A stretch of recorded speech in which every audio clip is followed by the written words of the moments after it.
eu quero também estar super feliz, quero estar ótimo, porque eu quero separar do meu marido. Ele disse assim, você quer separar do seu marido? Aí eu disse assim... Mas ela queria estar bem primeiro, para poder separar do marido.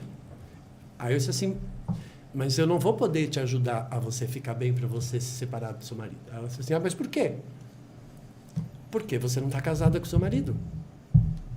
Eu não posso te ajudar você a ficar bem para você se separar do seu marido, porque você não está casada com o seu marido. Aí ela disse assim, não, eu estou casada já há 40 anos, tenho neto, tenho tudo. Aí eu disse assim, então eu vou provar para você que você não está casada, depois eu vou ensinar você a casar, e aí depois disso, você me diz se você quer se separar ou não. Não se separou. Ela percebeu que realmente ela não estava casada. Porque eu fui lá ver que ela casou com uma ideia. Ela casou com uma ideia daquilo que ela idealizava, que era um homem. Aí, depois de um certo tempo, ela percebeu que aquele homem não se encaixava naquele tricô que ela andou tricotando do homem ideal, e que a pessoa quer, enfia, né? Entra. Que ela estava julgando como ideal e queria replicar no outro. Queria que ele entrasse naquele tricô que ela fez. A responsabilidade até usei essa expressão. Era inteira dela ali, nessa situação. Tudo. Eu disse assim, mulher, você tricotou um homem ideal, e aí esse homem chegou super querendo viver um relacionamento amoroso com você. Você quis que ele entrasse nesse tricô que você fez, nessa roupinha que você criou de homem ideal para você. Aí, quando você percebeu que ele não estava conseguindo ser o seu ideal que você quis, você começou a julgar, começou a criticar, começou a não dar mais para ele sexualmente, começou a reprimir uma série de coisas, né? E aí virou o inferno que você está. Aí, é claro, você nunca teve casada, porque você primeiro casou com uma ideia daquilo que você queria casar. Depois que você percebeu que ele não se encaixava nessa ideia, você quis que ele se encaixasse nessa ideia, porque a tua intenção era casar com a tua ideia.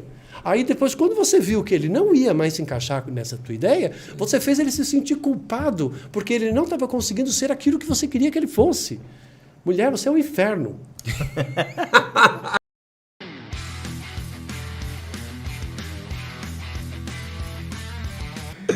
Fala, galera, esse aqui é mais um Overbooking começando, e como sempre, antes da gente falar aqui do convidado e de tudo mais, a gente tem que passar a palavra pro Pedroca. E aí, Germano, tudo bem com você? E aí, galera, tudo bem com vocês? Saudade de vocês, galera do Overbook. É uma vez por semana, né? Futuramente a gente vai aumentar a frequência, ou não? A gente tá quase chegando em 2 por semana. Boa, hein? então beleza, que eu fico com saudade de falar com vocês só de segunda-feira.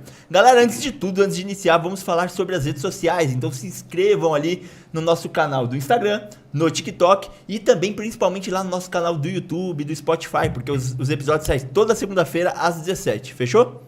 Fechou, isso aí. E antes da gente apresentar aqui o nosso convidado, a gente precisa falar dos nossos patrocinadores, não é isso? Exatamente, vamos começar aqui pela Cusquenha, né? Aqui, ó, Cusquenha. E aí, você já provou? Você que tá em casa, assiste o Overbooking, vê a gente toda hora falando da cerveja Cusquenha aqui. Você já provou a sua? Escreve pra gente qual que você mais gosta. Ó, a minha preferida é aqui, essa aqui, ó, que é a trigo, ó. A trigo. A trigo é deliciosa, eu adoro essa aqui de trigo, ela tem um saborzinho um pouco mais refinado. Esse aqui é refinado. Sim, a triguinha é pra quem é mais refinado ali no sabor, no paladar. Eu gosto muito da Golden. A Golden é boa também. A Golden, na verdade, agrada qualquer paladar, né? É verdade, a Golden é aquela que vai bem com tudo, né? Exatamente. É igual o Overbooking, vai bem com tudo, pô. É com tudo. Você tá em casa assistindo Overbooking, pode abrir uma Cusquenha aí, saborear enquanto você fica munido de informação e começa aqui a acompanhar a gente aqui, que é muito bacana. E eu gosto de falar muito do ingrediente principal da cerveja e principalmente da Cusquenha. E qual que é o ingrediente principal? A água é uma água diferente porque é uma água da onde, Pedrão? É a água dos Andes, então é o degelo dos Andes lá do Peru. Ele vai lá, desce ali aquela água dos Andes, então é uma água mais pura, uma água mais limpa, uma água de qualidade, não é? Deve ser mais mineralizada também, Deve ser. né? Vamos pra lá, a gente tem que ir pra lá estudar essa água. É, né? não, mas a galera da ABN8 Trade vai mandar pra gente aqui mais informações pra gente deixar vocês mais informados. Exatamente, mas compre Cusquenha, porque Cusquenha é muito bom, não é? É isso aí, Isso aí. Cusquenha. Celebre com Cusquenha. E aí, Pedroca, quem que é o convidado de hoje? Hoje temos um episódio novamente muito informativo. Sim. E um assunto muito atual, porque acho que é um assunto atemporal, que é para falar de pessoas, falar de comportamento, falar das dores que as pessoas sentem, né, que afligem a gente. E hoje está recebendo um palestrante, treinador, mentor de potencial humano e liderança com foco em autossabotagem, resiliência e amor. E ele é autor da teoria Tudo Certo. Estamos aqui com Carlos Florencio. Muito bem-vindo, Carlos.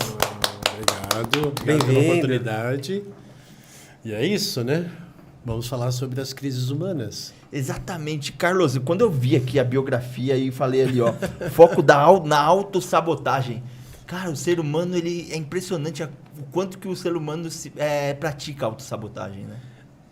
Bem, eu sou terapeuta, né? Todo terapeuta lida com o mal das pessoas. Ninguém procura um terapeuta porque ele está bem, né? Da mesma forma que você não procura um médico porque você está saudável. Você vai lá ou para uma rotina ou para curar alguma coisa. Então, eu tenho que sempre lidar com as crises das pessoas, os conflitos das pessoas, os problemas das pessoas, aquilo que elas não conseguem resolver. Um mecanismo de autossabotagem, ele se forma muito lá atrás no processo da própria pessoa, né? Então, as autossabotagens, elas começam por pequenos traumas, muitas vezes inconscientes, que a pessoa nem percebe.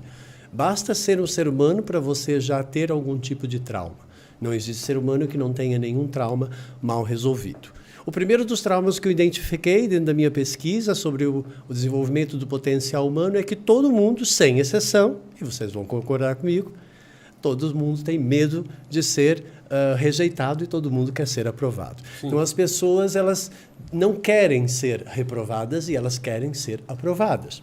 E isso acontece já desde a infância, porque você só é amado e aceito, por isso que eu sou especialista na área do amor também, amor não no sentido de encontrar alguém que vai ser sua alma gêmea, nada disso, mas sim o amor no sentido de você aceitar aquilo que você é, aceitar as coisas como elas são, porque para mim amar é aceitar. Quando você aceita, você ama. Quando você não aceita, você rejeita. E se rejeita, não ama.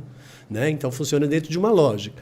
Então, quando você ama, você aceita, você estabelece uma relação benéfica com aquilo, favorável, com empatia, né? Com envolvimento agradável. Né? Então, vamos imaginar que aquela criança, que é uma criança amorosa, né? E eu parto do princípio que quando nós nascemos, nós somos amorosos. Nós achamos que tudo é perfeito, porque nós não sabemos o que é imperfeito. Nós somos puros, porque não temos maldade, não vemos maldade nas coisas. Nós somos espontâneos e nós somos livres. Entretanto, nascemos numa sociedade, numa família, numa religião, numa política, né? Num sistema, num ecossistema, onde, basicamente, você só é amado e aceito se você for uma cópia dos outros. No momento que você tem um comportamento e uma atitude que corresponde à minha verdade, aquilo que eu defini como um certo, como uma verdade absoluta, porque para a pessoa aquilo vai passar a ser uma verdade absoluta, ela só aceita o outro se o outro for conivente com ela, portanto, se concordar com ela, se discordar dela e ao discordar, entrar em conflito com a verdade dela, que é uma verdade onde ela se firma na sua segurança a partir daquela verdade que ela definiu, ela vai, então, entrar em conflito. Então, ou seja, a criança ela já se vê num primeiro trauma, porque a mãe vai querer impor a verdade dela, o pai a verdade dele, depois a sociedade, os amigos, todo mundo começar a impor essa verdade. E a criança ela vai retraindo. Então, o que é um trauma? O trauma é toda vez que você está num movimento e aquele movimento ele é interrompido de alguma forma. Né? Então, você, por exemplo, está andando de bicicleta e alguma coisa atravessa na sua frente, você bate naquilo o teu corpo continua. Portanto, o teu corpo continua se movimentando, mas a bicicleta para e você cai e você vai se machucar e você vai sofrer um trauma físico. Um trauma emocional ou qualquer outro trauma a nível psicológico é quando você também está ali naquela expectativa de que vai ser super legal.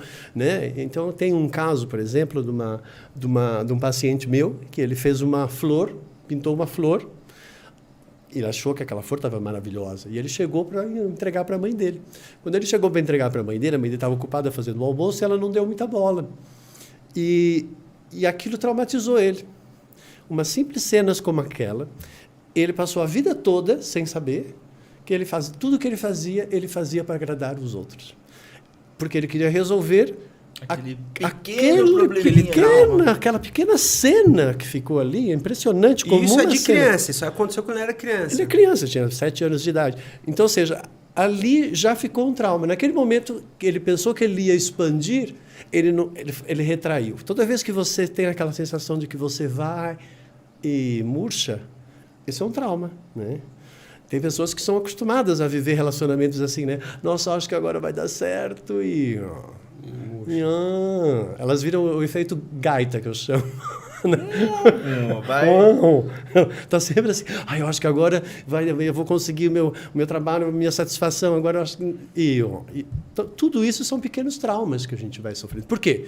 Porque nós vamos sempre, quando nós imaginamos alguma coisa, nós pensamos em alguma coisa, nós vamos criar no nosso imaginário uma imagem de referência. E aí, se a realidade não estiver de acordo com aquela imagem que eu criei, eu vou sofrer com uma decepção, né? E aí eu me decepciono com o quê? Com a imagem que eu criei ou eu me decepcionei com a realidade? Né? Então, eu digo sempre que as pessoas elas sempre se decepcionam, é sempre com a ilusão, nunca é com a realidade. Porque a realidade nunca nos trai. O que nos traz sempre é a ilusão daquilo que nós imaginávamos que ia ser uma verdade e uma realidade. Né? Então, aí as pessoas elas não têm esse autoconhecimento. Então, elas vão sofrendo esses pequenos traumas, essas pequenas decepções, essas pequenas mágoas, essas pequenas raivas, isso tudo vai ficando preso dentro delas. Então, tudo isso vai acumulando e criando, dentro desse trauma, um conflito. Um conflito, aí ela vai viver conflitos, porque ela vai se deparar com uma outra verdade que é diferente da verdade dela e as duas verdades não vão conseguir entrar num denominador comum, elas vão entrar em choque. Né? E aí, então, num primeiro momento, a criança, como ela não tem capacidade cognitiva, ela não tem conhecimento para poder se defender, a tendência dela é retrair. Né?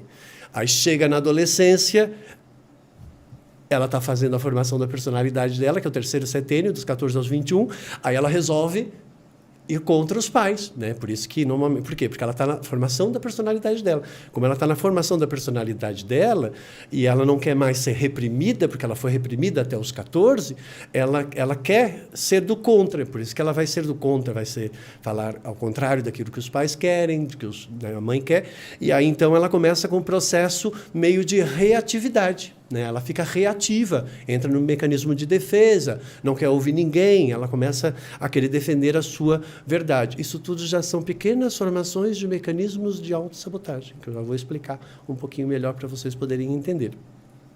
E aí, se ela não consegue resolver isso, ela vai criar um padrão. Aí o padrão é um comportamento e uma atitude repetitiva que faz com que as experiências fiquem repetitivas, ou seja, vai criando uma sensação de um loop. Já vi esse filme e estou vivendo de novo esse filme. Então, toda vez que você está vivendo esse loop, uma experiência repetitiva, significa que esse padrão vem de um conflito, esse conflito vem de um trauma. Como consequência, significa que você assumiu um acordo no seu inconsciente. E na hora que você assume o acordo no seu inconsciente, isso passa a ser uma verdade no seu inconsciente. E aí, então, para ele, aquilo passa a ser uma verdade. Então, por exemplo, você pode ser um exímio nadador, mas se no seu inconsciente, o seu inconsciente tiver uma imagem de um trauma onde você se sentiu fracassado, você vai morrer na praia, porque o seu inconsciente diz que você não é bom nadador. Você nunca vai conseguir extrapolar a sua real capacidade. Não. Eu acredito que nós temos 3 verdades. Nós temos uma verdade do subconsciente, uma verdade do consciente e uma verdade do consciente limitado àquilo que eu consegui despertar de consciência. Só que isso é limitado ao que você conseguiu absorver de conhecimento e conseguiu perceber o quê? Ação, reação, ato, consequência, causa e efeito. Né? Compreende o processo, percebe que determinada ação vai gerar determinado resultado, como consequência, você vai perceber que aquilo é benéfico ou maléfico, favorável ou não favorável à vida ou à existência, e aí a consciência ela que te dá isso. Então, a consciência é aquilo que eu chamo de bem maior dentro de nós. Por quê? É através da consciência que eu vou perceber, de fato, que determinadas ações são boas ou não são boas. E, como consequência, eu vou fazer uma seleção daquilo que eu acho que é melhor, tanto para mim quanto para os outros. E aí, a partir daí, que eu vou desenvolver aquilo que se chama de amorosidade. Pronto. Já serviu de introdução? Sim, serviu pra caramba. E você falando já me veio muita reflexão, assim, porque eu não tenho problema de expor os meus problemas aqui pra galera do Overbooking, pra você, minha esposa tá ali, o Fabinho também. E eu percebo que... vocês estão atentos, assim, nossa... Não, foi muito bacana. Foi muito bacana e como você fala rápido, aí não pode parar. Não pode perder. Não pode pescar, que é pra entender. E eu sinto também que Ainda bem que a gente grava, né, pessoal? Depois vocês podem... Consegue rever. A autossabotagem, eu percebo que as pessoas que se auto-sabotam, elas não conseguem ser constantes, né? Que foi o que você falou. Elas, por exemplo, pessoas no trabalho, por exemplo, que se auto-sabotam, elas têm picos de alta performance, muito bom, fazendo as coisas muito bem, e vales. Porque Picos e vales. não, Picos e vales. o que você tem que entender, assim, ela tem um mecanismo. A minha especialidade é justamente mecanismos de autossabotagem, uma delas, a área do inconsciente e do subconsciente, porque é de lá que forma-se isso, né? Então, é formada uma verdade lá naquele inconsciente. Você assume um acordo, né? E aí, aquele acordo que você assume, por exemplo, como menino, que ele achou que aquilo que ele fazia não tinha valor. Então, lá no inconsciente, aquilo que eu faço não tem valor. Ok? Sim. Aí ele vai criar no consciente dele, o consciente dele vai tentar resolver isso. Tá? Aí o ego começa a criar personagens para tentar resolver isso. Aí ele vai se transformar numa pessoa que está sempre trabalhando para gerar resultado, aí vai ficar workaholic, vai trabalhar muito, não sei o quê, entendeu? Porque ele, no fundo, está querendo resolver aquele conflito que ele tem lá no inconsciente. E ele não percebe que ele está preso naquilo, né? Mas o inconsciente diz que ele não é bom. Então, ele vai, ele faz, aí ele sempre vai deixar alguma coisa por não fazer para sabotar a sua própria realização. Por quê? Porque no inconsciente diz que ele não é capaz. Aí ele vai tentar provar que ele é capaz, mas aí vai chegar uma hora que ele vai fracassar. Então, aquela sensação de que você sobe e depois você desce. Isso se chama, no meu trabalho, de suporte e resistência. Você tem um suporte. Quando você bate numa resistência que está conectada com um trauma lá do passado, ela vai bater naquilo, e ela bate uma vez, ela bate duas, ela bate três. Se você não romper a resistência do trauma que está lá, você vai cair. E aí você vai reforçar o trauma. Você vai cair, porque você vai despertar de novo a mesma manifestação dali. A mesma decepção, a mesma frustração, a mesma mágoa, a mesma raiva, e as pessoas vão acumulando isso. E isso vai criando loop, e vai se repetindo, e cria ciclos no processo. Então, por isso que as pessoas, às vezes, elas terminam uma determinada situação, mas elas não concluem a situação. Se elas terminam e elas não concluem, por quê? Porque ela não conseguiu compreender o processo e tomou consciência, automaticamente ela vai fazer com que essas experiências fiquem sempre repetitivas. Cada vez que vem a experiência, ela libera o mesmo tipo de comportamento, o mesmo tipo de atitude, a mesma forma de pensar, a mesma forma de sentir, ela está contribuindo para manter aquele padrão. Para manter o conflito, para manter o trauma. Então, os mecanismos de autossabotagem, eles são um mecanismo reativo. Dentro da reatividade, eu considero que temos dois tipos de reatividade. Normalmente, ela começa pela água e depois ela começa pelo fogo. Eu gosto desses dois elementos. A água é mais emocional, né? O fogo ele é mais mental. Né? Então, ou seja, no primeiro momento, aquela criança, aquele jovem, ele vai magoar, vai chorar, vai retrair a água.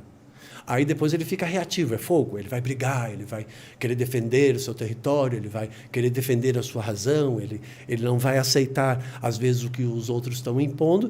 E se ele entrar nesse processo reativo muito intensamente, que é o mecanismo reativo, de fogo, ele vai se transformar depois num dominador, num autoritário, de uma pessoa centralizadora, que não confia em ninguém, e vai se transformar numa pessoa solitária. Por quê? Porque ele não confia em ninguém.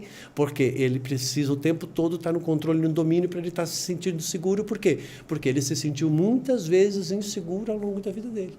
Então, assim, é impressionante como as pessoas ficam completamente dominadas por esse processo, e, às vezes, elas arrastam isso durante uma vida inteira. Uma das minhas pacientes, que foi Dercy Gonçalves, ela começou comigo com 89 anos. Caramba, que legal. 89 anos.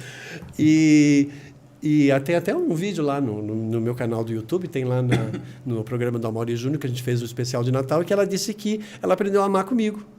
Então, com 89 anos, ela aprendeu a amar. E ela não percebia que o problema dela é que ela não sabia realmente amar. Ela estava com uma ansiedade, aquele jeito dela todo muito elétrico.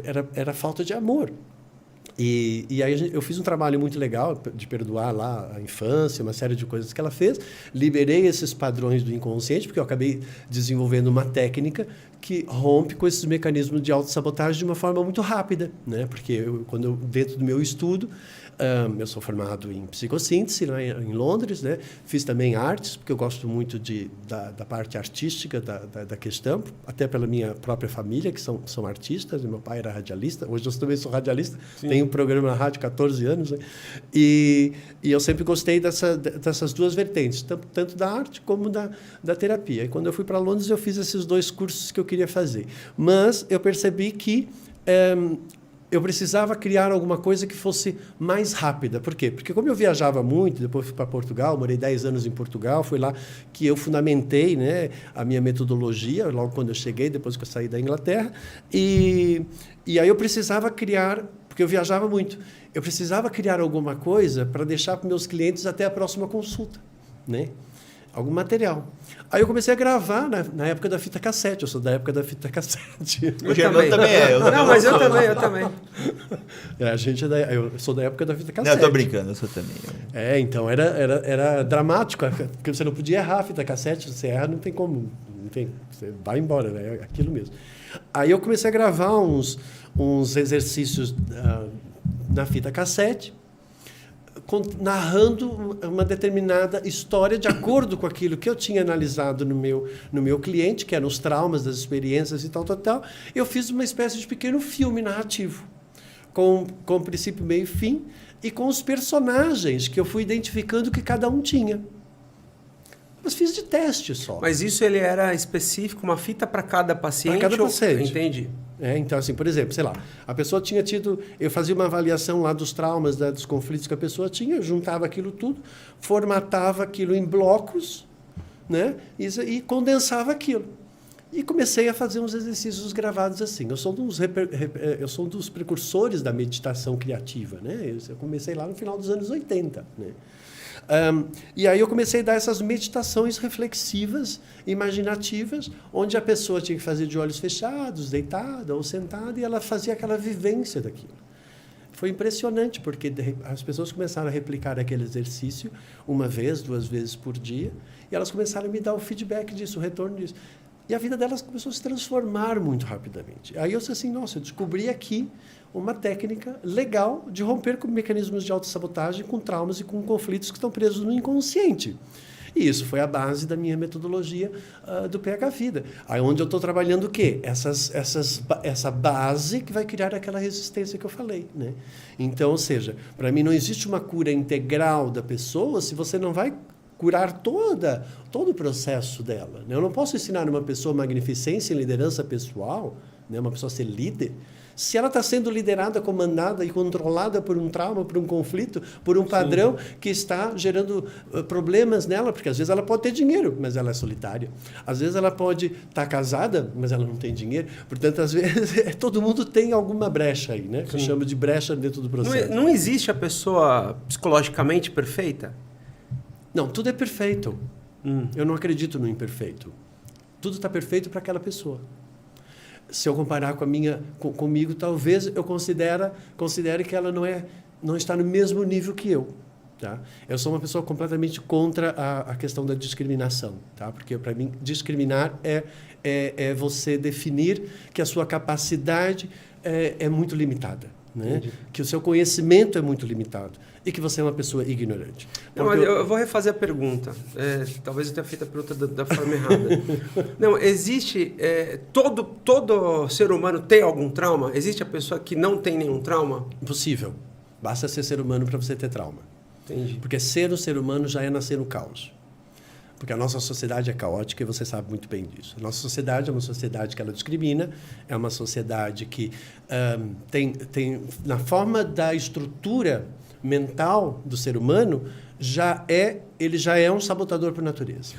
Deixa eu fazer uma outra pergunta, porque assim, desde o início até aqui eu já estou com umas 10 perguntas na cabeça, só que a gente vai emendando um momento no outro e eu não quero perder as perguntas. Eu vou voltar lá para o início.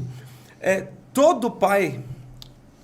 e sem exceção coloca trauma na cabeça, na vida do filho. Por que eu tô falando isso? Porque você falou, pô, quando a gente nasce, a gente tá bem ali e tal. Eu tenho um filho de 8 meses que o menino só dá risada.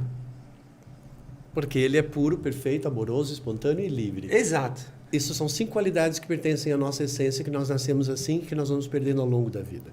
E o que nós mais queremos na vida é recuperar essas 5 qualidades da nossa essência, que é aquilo que a gente chama que eu chamo de espiritualidade. Quando eu falo de espiritualidade, eu falo autoconhecimento e desenvolvimento pessoal, é quando você se transforma numa força favorável para você e para tudo e para todos. Isso para mim que é espiritualidade, não é ficar rezando e pedindo para resolver os seus problemas, porque eu acho que isso é medíocre, né? É usar a espiritualidade só para ter o belo prazer. Não é isso. A espiritualidade, para mim, eu considero como uma via de autoconhecimento e desenvolvimento pessoal, tanto é que ela faz parte dos setores do meu método do PH Vida, que é espiritualidade. Eu coloquei espiritualidade como bem-estar, né? Então, para mim, espiritualidade é bem-estar. Bem, as intenções das pessoas, elas seguem os impulsos que as pessoas dão. Então, um pai pode causar um trauma no filho? Muitos. Inúmeros. Um pai ausente, por exemplo, né? Um pai ausente, um pai que trabalhou muito e não deu atenção para aquele filho, foi muito ausente. Isso vai significar que aquele menino vai ficar com déficit de confiança nele. Porque o pai representa o arquétipo confiança e a mãe representa o arquétipo segurança. A mãe tem que ensinar o menino, a criança, a ser segura nela mesma. O pai, a ele ter confiança nele mesmo. Mas a confiança só vem depois da segurança, porque quando eu estou seguro, eu confio. Porque eu não tenho como confiar se eu não estou seguro. Se eu confio, se eu estou seguro e eu confio, eu vou acreditar na minha força interior. Agora, para eu acreditar que eu sou realmente uma força capaz de realização, que é isso que é o meu trabalho, é pegar a vida, potencial humano de realização, né, que faz parte do meu método, né, eu tenho que ver quais são as inseguranças da pessoa, quais são as faltas de confiança que ela não tem, porque senão ela não vai acreditar no potencial dela de realização. Agora, vamos imaginar que aquele pai, eu sei que as intenções são boas, mas as intenções, né, boas, o inferno também está cheio. Exatamente. O mundo é lotado. Eu já vi que vão vir exemplos aí. Vamos lá, será que eu me encaixo em alguns? Então, de boas intenções, né? Claro que ninguém vai fazer mal para uma pessoa de propósito, porque não existe propósito no mal. Só existe propósito no bem. Só existe propósito na consciência. Existe intenção maléfica. E as intenções maléficas, as intenções prejudiciais, elas só vêm da inconsciência. Elas nunca vêm da consciência. Por isso, você é sempre responsável pela ação, pode ser dolosa ou culposa, com ou não a intenção de prejudicar, mas se saiu de você, você é a origem. Se você é a origem, você é responsável. Portanto, responsabilidade nós nunca podemos tirar da pessoa. Agora, ela criou, ela despertou aquela força, é o despertar da força de realização. Nós temos dentro de nós uma força maléfica e uma força benéfica. Nós tanto podemos fazer coisas boas como podemos fazer coisas ruins.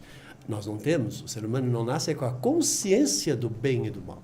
Ele nasce apenas com o conhecimento do bem e do mal. Já dizia lá, né, na época de Adão e Eva, né, que Adão e Eva comeram a maçã do conhecimento do bem e do mal. Então, ou seja, nós temos o conhecimento do bem e do mal, mas nós não temos a consciência. A consciência não é algo que o universo lhe dá, porque senão seria uma imposição. A consciência é algo que você adquire. Você desperta ao longo da sua vida num processo contínuo e infinito de transição da inconsciência para a consciência, do escuro para o claro. Basicamente, o inconsciente é como se você estivesse no escuro e você não percebe. Quando você vai percebendo, você está na consciência. No meio do caminho, você tem a pré-consciência. É quando eu percebo a existência daquilo. Então, quando eu percebo a existência de algo que já existia, é quando eu descubro, né? Então, na vida, nós basicamente estamos sempre descobrindo, tirando a coberta da nossa ignorância, da nossa ausência de conhecimento, da nossa não percepção de algo que já antes existia. Portanto, o ser humano ele não descobre absolutamente nada. Ele só se torna pré-consciente e consciente daquilo que antes já existia, só que ele não tinha percebido, ele não tinha conseguido ver. Isso se chama, então, pré-consciência, Freud, né? Se você não aprende pela pré-consciência, que é você perceber a existência, ou perceber que esse determinado comportamento não foi legal, percebi a existência daquele meu comportamento. Essa é a pré-consciência. Aí eu vou chegar na minha consciência e vou dizer assim, pô, eu não vou fazer isso, porque isso não é legal. A consciência é a minha voz de julgamento que me permite perceber que realmente eu sou uma força do bem e do mal. E aí então entra aquilo que se chama de livre-arbítrio, a livre escolha, a sua livre arbitragem. Aí você vai decidir, aí você vai querer servir ao bem ou você vai querer servir ao mal? Porque você pode passar a ter a consciência, mas fazer um julgamento e falar, não, mas tudo bem, para mim eu vou continuar agindo dessa maneira, mesmo que esteja errado. Por isso que é o livre-arbítrio, que você começa a decidir se você vai manter ou não aquilo. Isso, mas aí automaticamente, como você começa a perceber ato, consequência, ação, reação, causa e efeito, são leis no universo, né? Então, isso são verdades absolutas, né? Então, automaticamente, quando você começa a entender como que o universo funciona, a natureza funciona, as leis, né, do universo, e você começa a empregar elas no seu cotidiano, você realmente se transforma numa força de realização benéfica, né, e que você consegue expandir realmente e, de fato, de uma forma muito mais saudável na relação com o seu mundo, que é a intenção, porque o meu método é pH vida, equilibrar o seu pH, o seu potencial humano a favor da vida e da existência, favorecendo a ordem e o equilíbrio. Por quê? Porque o universo e a natureza eles possuem ordem e equilíbrio. Então, uma pessoa desorganizada, uma pessoa desequilibrada, uma pessoa que tem um comportamento que vai contra ela, contra a sua própria vida, contra a sua própria existência, ela é uma pessoa do mal. Por quê? Porque ela está no processo autodestrutivo. E se ela está no processo autodestrutivo, ela perdeu a energia do amor, porque o amor nasce da autopreservação e ele finda quando dá autodestruição. E isso é fato. Então, eu sei que para certas pessoas não é legal, porque provavelmente um monte de gente que está me ouvindo aqui tem inúmeros comportamentos que são autodestrutivos. Eu sei que você não quer esse tipo de comportamento, mas infelizmente você foi contaminado ao longo do seu processo a pensar dessa forma. Por quê? Porque você fica o tempo todo querendo ser aquilo que os outros querem que você seja, para que você seja amado, valorizado e aceito. Dane-se, nem Deus consegue isso, esqueça, você não precisa disso. Só que as pessoas elas têm esse medo, né? Então, mas numa aí sociedade... depois elas criam outro mecanismo, né? Outro mecanismo que é o mecanismo compensatório. Aí quando você vê aquela pessoa muito solícita, né? Aquela pessoa muito maternal, normalmente no universo feminino isso é muito mais preponderante. Mas também tem homens que são muito assim, muito paizão de todo mundo, amigo de todo mundo, né? Aí é aquela mulher que está sempre ajudando todo mundo na hora de uma doença, na hora de uma necessidade, mas na hora que ela precisa não tem ninguém. Por quê? Porque ela cria um mecanismo que eu chamo de mecanismo compensatório. Ela vai querer ajudar a tudo e a todos, porque no fundo ela está querendo compensar uma rejeição, de um vazio, de uma desvalorização que ela sofreu do 0 aos 7 ou dos 7 aos 14. Cara, então, na verdade, você fica presa nisso. Você acaba agindo da forma que você gostaria que tivessem agido com você. Você às vezes replica. Você replica. Você replica o que não aconteceu com você. Você vai lá replicar, não é isso? É como você vai sentir e ressentir. Porque a criança, ela sente e ressente, né? Então, como ela vai interpretar aquilo? No momento, a forma como ela vai interpretar, ela já arbitrou. É o livre-arbítrio. E ela já fez uma escolha. E aquilo ela já definiu como uma verdade para ela. E aquilo passa a vigorar como uma verdade para ela.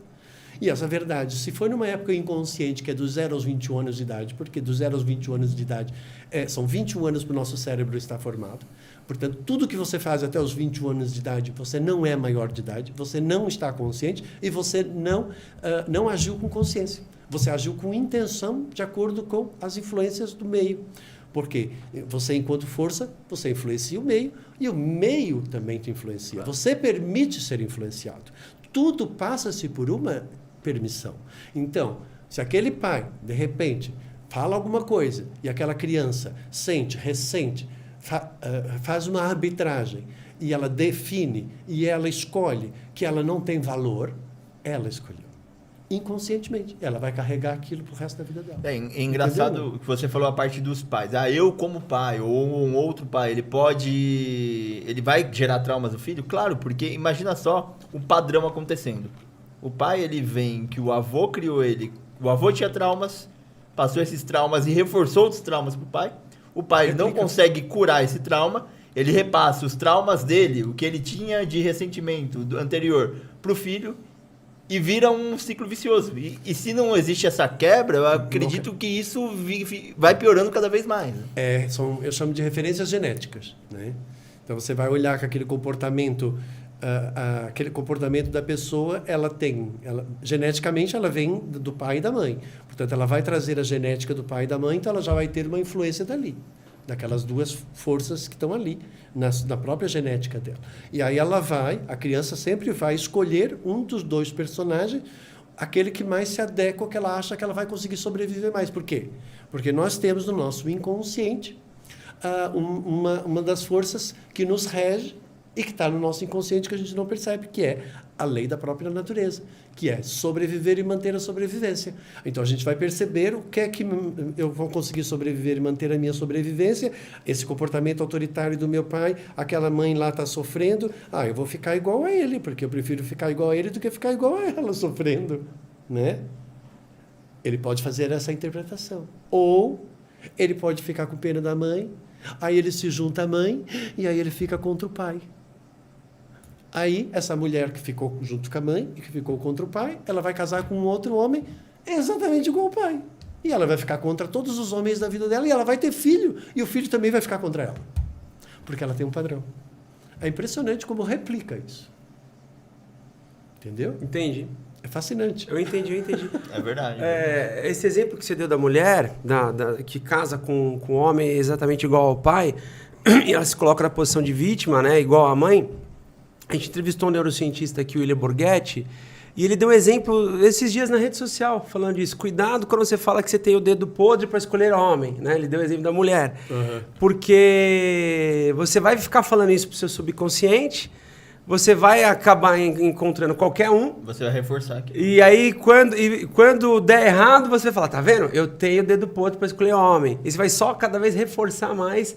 E você nunca vai achar que tá pronta para um cara legal. Nunca vai achar que tá pronta para um cara legal. É assim, esse é só exemplo da mulher que você citou e me veio na cabeça. Às vezes não é isso. Às vezes ela ouviu homem nenhum presta.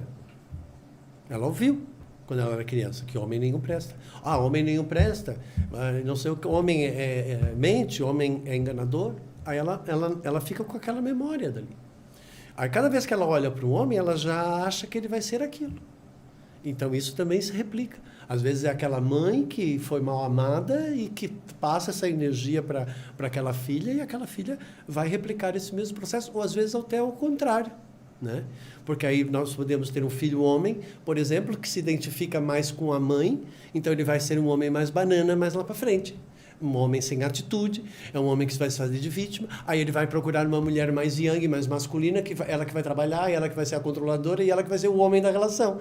Também acontece. Hoje em dia, então, está cheio de gêneros misturados e mecanismos compensatórios, porque isso tudo são mecanismos compensatórios, né?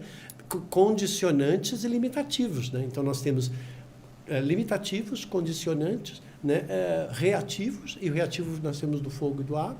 Então só aí nós já temos uns 4 tipos de mecanismos, e aí dentro desses mecanismos tem vários inúmeros personagens que podem sair daí. E aí é justamente onde entra a minha técnica, é perceber quais os personagens que a pessoa tem no inconsciente dela. Então é como eu preciso passar por... Porque quando você fala, eu fico pensando assim, caramba, eu perdi meu pai com 7 anos, eu tive lá o meu irmão que fez o papel, ele é mais velho, mas para mim nunca foi igual, porque eu sempre vi meus amigos com os pais e eu sabia que ele era meu irmão mais velho, não meu pai. Então eu senti falta, por mais que meu irmão se esforçou. Hoje eu já vou trazendo. Você falou de trauma. Aí você vai tentar compensar essa ausência do seu pai no seu filho. Então, compensatório. Que foi o que vocês falaram. O avô que passa para o pai fala, mas eu não tive a oportunidade do meu pai me passar algo. E hoje eu tenho uma filha que eu preciso passar algo para ela. Loucura isso, eu preciso fazer... Então, ganhou um cliente. Ganhou um cliente. Entendeu? Mas o que você tem que entender é que você vai querer fazer para o seu filho aquilo que você gostaria que o seu pai tivesse feito para você. Isso não é um pouco perigoso? Porque como você não teve aquilo, você acha que você não foi merecedor. Então, se você não é merecedor, você acha que você tem uma dívida. E aí você vai se cobrar, você vai desenvolver uma cobrança de devo e de tenho. Então eu devo e tenho que ser um pai exemplar para as minhas filhas, porque eu tenho uma rejeição e uma desvalorização e um abandono do meu pai. Porque provavelmente eu não fui bom o suficiente. Por que esse meu pai me abandonou? Embora Tudo isso você não Sim. percebe, cara, porque isso fica no teu inconsciente. Então, tá no teu inconsciente. Então, eu digo assim para os meus clientes, a gente vai descer agora por um porão e nós vamos entrar numa sala escura. Aí eu vou acender essa luz. E quando eu acender essa luz, eu vou mostrar para você alguns personagens que estão lá dentro. Aquela mal amada que está lá naquele canto, aquela outra que está ali, mãezona de todo mundo, aquela outra lá que faz de conta que não precisa de ninguém, né? Aí a pessoa assim, nossa, isso sou eu. Aí assim, você vê que você passa o dia inteiro mudando de um personagem para outro personagem que está aqui no teu inconsciente que você não percebia antes. Aí eu monto o exercício, ela faz aquilo 2 vezes por dia, tem toda uma regra para fazer, e numa semana a pessoa consegue ficar de 50% a 80% melhor do que ela estava. Mas para você chegar no exercício, você passa por quantas... 1 hora. 1 hora só que você conversa com a pessoa ali, já entende os personagens, já entende... E já grava o exercício, na próxima semana já é a segunda etapa. Caramba! Autocontrole, conexão com a essência, autopreservação, valorização pessoal, aí eu dou um outro... Aí eu mudo o foco. Aí na terceira vamos trabalhar as conexões com o subconsciente. Aí vamos às experiências.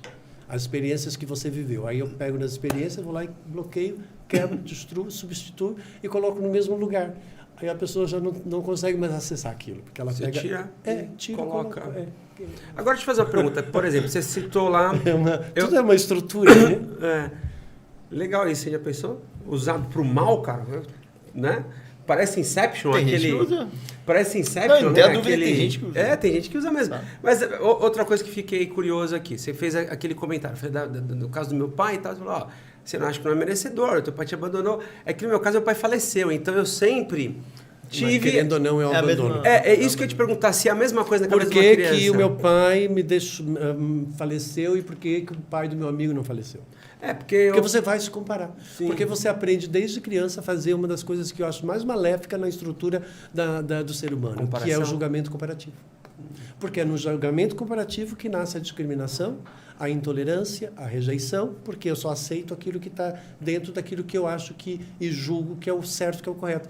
Aí daí vem a minha teoria do tudo certo. Eu resolvi criar a teoria do tudo certo porque de tanto ouvir os conflitos das pessoas, e aí começou também essa questão de aceitar gêneros e discriminação e, né, homofobia e não só, né, vários tipos, né, de discriminação. Aí eu disse assim, espera aí, eu pensei em fazer o meu primeiro livro do meu método PH Vida e depois do sistema de equilíbrio energético, é um outro método meu, mas eu disse assim, não, eu preciso fazer eu quero ir na origem desse conflito, eu quero saber de onde é que vem. Aí eu fiz uma pesquisa e eu fui na origem de onde nasce o conflito, né? Aí lá, que está lá no inconsciente. E aí percebi que ele começa já por essas influências, onde a pessoa já começa com esse julgamento comparativo, né? E aí ela começa o processo de discriminação, né? Então ela compara sempre, você está sempre comparando uma coisa com outra.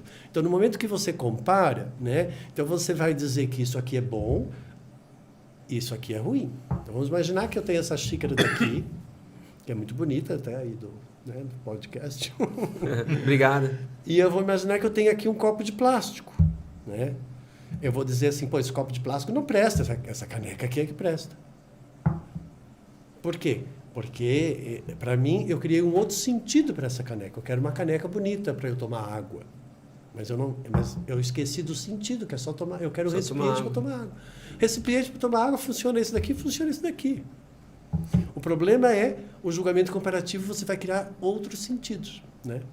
Eu passo uma dinâmica para as pessoas que eu falo nas minhas aulas, né? Que eu digo assim, imagina que você quer sentar. Eu te dou 3 possibilidades. Imagine vocês dois aqui. 3 possibilidades, tá? Uma poltrona, um banquinho de madeira e um puff. Qual deles que vocês escolhem? Poltrona. Poltrona. Por quê? Me parece mais confortável, vou descansar mais. Exato. Mesma coisa. Então, vocês acabaram de julgar de forma comparativa, vocês acabaram de fazer o banquinho se sentir horroroso, o puff de se sentir mal na sua existência, e vocês acabaram de valorizar demais a poltrona. A poltrona está se achando o máximo e os outros 2 estão se sentindo uma porcaria.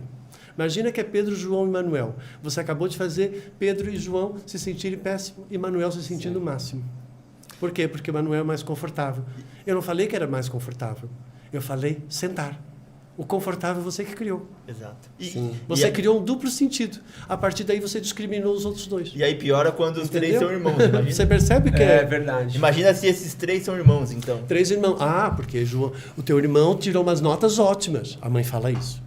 Como que ela, no fundo, eu sei que ela está dizendo isso para ver se ele se toca, que é para ele estudar, para ele se igualar ao irmão, para ele se comparar ao irmão. Só que nesse momento, se essa criança, no inconsciente dela, ela ressentir e ela se sentir inferior que o irmão e ela se sentir desvalorizada, ela pode ser um eterno fracassado ao longo da vida dela, nunca vai conseguir. Ou ela pode ser uma pessoa que está sempre querendo mostrar que ela é melhor do que os outros. Aí você vai ver aquela pessoa arrogante, você vai ver aquela pessoa que trabalha demais, que está sempre querendo mostrar. Eu tive um caso de uma família que tiveram 3 filhos. O homem era um empresário, dono de um hospital, e a mãe, uma professora de universidade. Tiveram 3 filhos. Dos 3 filhos, um era trabalhador compulsivo. Não dava atenção para a família, para ninguém. Tinha filhos, casou, tinha filhos e tudo, mas trabalhava, construía empresas, não sei o quê. Percebeu que ele copiou o pai? Sim. Okay. A segunda, tinha feito já 4 faculdades, nunca casou, não tinha filho e estava morando com a mãe porque o pai já tinha falecido. Né?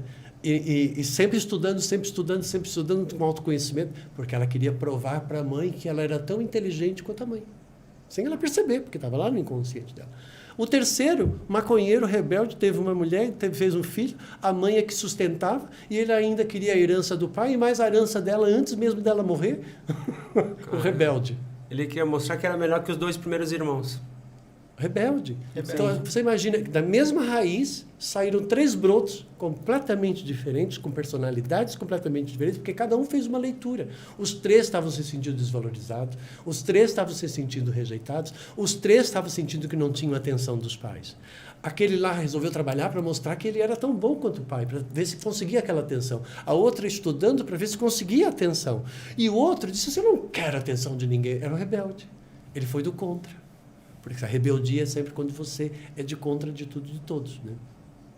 Então, só para vocês entenderem que cada um vai fazer uma leitura diferente. Por isso que, às vezes, nas famílias, os irmãos têm personalidades diferentes, porque cada um vai interpretar de uma forma. E em toda família sempre tem uma ovelha negra, né?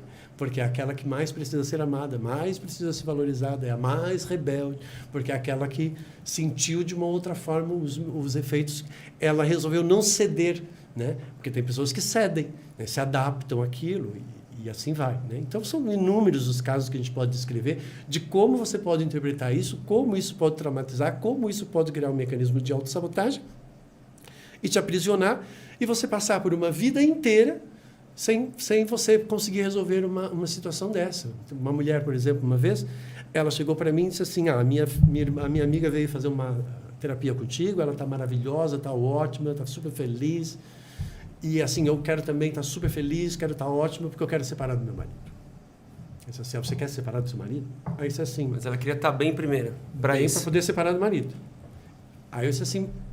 Mas eu não vou poder te ajudar a você ficar bem para você se separar do seu marido. Ela disse assim, mas por quê? Porque você não está casada com o seu marido. Eu não posso te ajudar você a ficar bem para você se separar do seu marido, porque você não está casada com o seu marido. Aí ela disse assim, não, eu estou casada já há 40 anos, tenho neto, tenho tudo.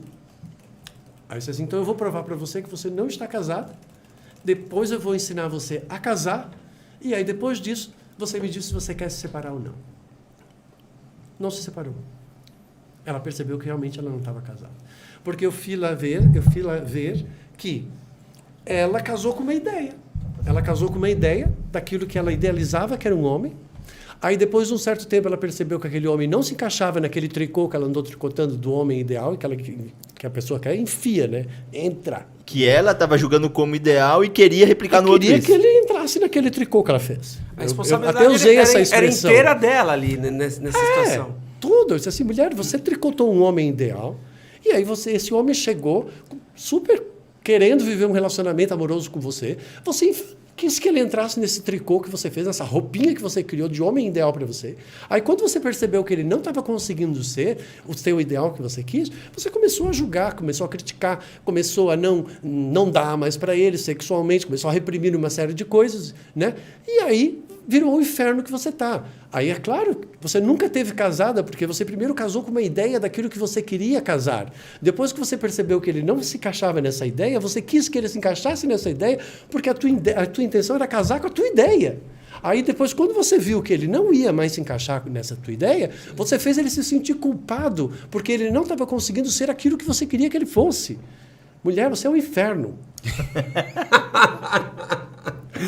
E aí, como é que a pessoa reage quando você fala isso? Sensacional. Você é um inferno. Você é um inferno na terra.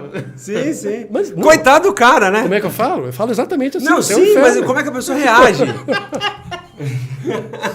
Eu falo assim, porque é verdade, Ora Bolas. Sim. Não, mas como é que a pessoa reage? Porque quando você fala, faz todo sentido você falando. Como é que ela reage? Ela acorda, né? Porque ela estava dormindo. Ela acorda para a realidade, ela percebe. Aí eu peguei e disse assim, agora você vai... Aí quando ela caiu em si, que ela percebeu que ela realmente tinha feito tudo isso e que realmente ela tinha sido muito má para o marido dela. E o marido dela era um amor de pessoa. Tá? Um trabalhador, honesto, cuidava de todo mundo, deixava todo mundo legal, super... Sabe? E ela não tinha percebido nada disso. Aí eu peguei e disse para ela, agora você vai lá e você vai pedir desculpa para ele. Ai, vou ter que ir lá pedir... Sim, vai lá pedir desculpa por todas as rejeições, por todas as desvalorizações, por você ter querido que ele fosse diferente. É um exercício complicado para a pessoa, acredito, esse processo. Aí ela perguntou assim, Carlos Lourenço, eu acho que eu não vou conseguir. Aí disse assim, não, você vai fazer, só que você não vai fazer falando para ele. Você vai imaginar ele e você falando tudo isso. Aí ela fez. Aí a gente gravou e gravamos mais umas coisinhas, levou para fazer. Aí ela fez. Voltou... Ela disse que estava ótima, o marido dela estava ótimo.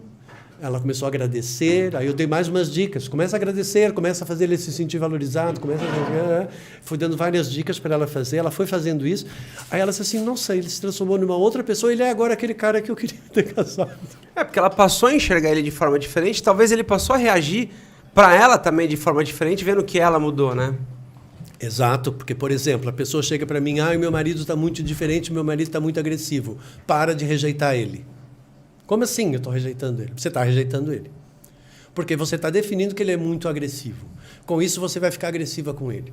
Você está dizendo que ele está muito diferente. Você vai ficar indiferente. Tudo aquilo que você define que o outro está fazendo, você está fazendo exatamente igual para aquela pessoa. Quando você diz, eu acho que aquela pessoa não gosta de mim, você não está gostando daquela pessoa. Eu acho que aquela pessoa, ela não é de confiança. Você acabou de não ser uma pessoa de confiança para aquela pessoa que você está achando que ela não é de confiança para você. Porque tudo aquilo que você define, você está fazendo, no momento que você está definindo, você é aquilo que você está definindo no outro. Quando você diz, eu acho que essa pessoa é falsa, você está sendo falso, porque quando você chegar na frente dessa pessoa, você não vai ser verdadeiro, você vai ser falso. Você não vai falar isso para ela, né? Vai ser falso, é verdade. Percebe?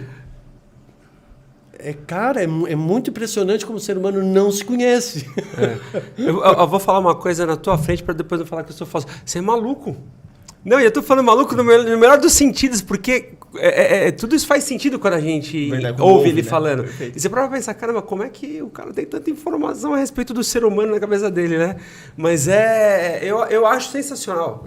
Porque você vai julgar a partir do conhecimento que você tem. Sim. Por isso que não julgues para não ser julgado. Porque a minha capacidade de julgar é porque eu sou, fui ou gostaria de ser. Se eu já fui, como é que eu posso julgar o outro se eu já fui aquilo que eu estou julgando no outro? Porque para eu julgar é porque eu já fui. Porque eu adquiri o conhecimento, porque eu tenho que ter conhecimento para poder fazer um julgamento de causa. Né? Então, fui, sou e eu não estou aceitando nele porque eu também não estou aceitando de mim. Ou eu gostaria de ser. Né? Então fica dizendo, aquela lá é uma assanhada, tá vendo? Porque você queria ser assanhada. Muito bom. Não tem como você escapar, cara. Porque sou, fui... Ou quero ser. Ou quero ser. Fui, ou quero ser. Exatamente. Não tem como escapar, cara. Não julga. Né? Vive a tua vida. Refletindo agora, você me chama de nomes que eu tenho certeza que você não foi e não é. Eu te chamo de gordo e eu já fui gordinho. Já foi, né? Entende? Caramba. Então é assim, a gente tem que ter sempre muito cuidado com a forma como nós definimos e julgamos o outro por conta dessa antipatia, dessa rejeição que nós vamos... Tudo no universo é energia. O pensamento é energia, a emoção é energia. Né? Então, você projeta essa energia para outra pessoa e não é legal. Então, a pessoa começa a sentir aquela energia de rejeição. Como é que ela se defende? Como é que o homem se defende de uma energia de rejeição de mulher? Ele fica indiferente ou ele fica agressivo. Então foi o que eu falei para ela. Ele está agressivo e ele está indiferente porque você está passando uma energia de rejeição para ele. Para de mandar essa energia de rejeição.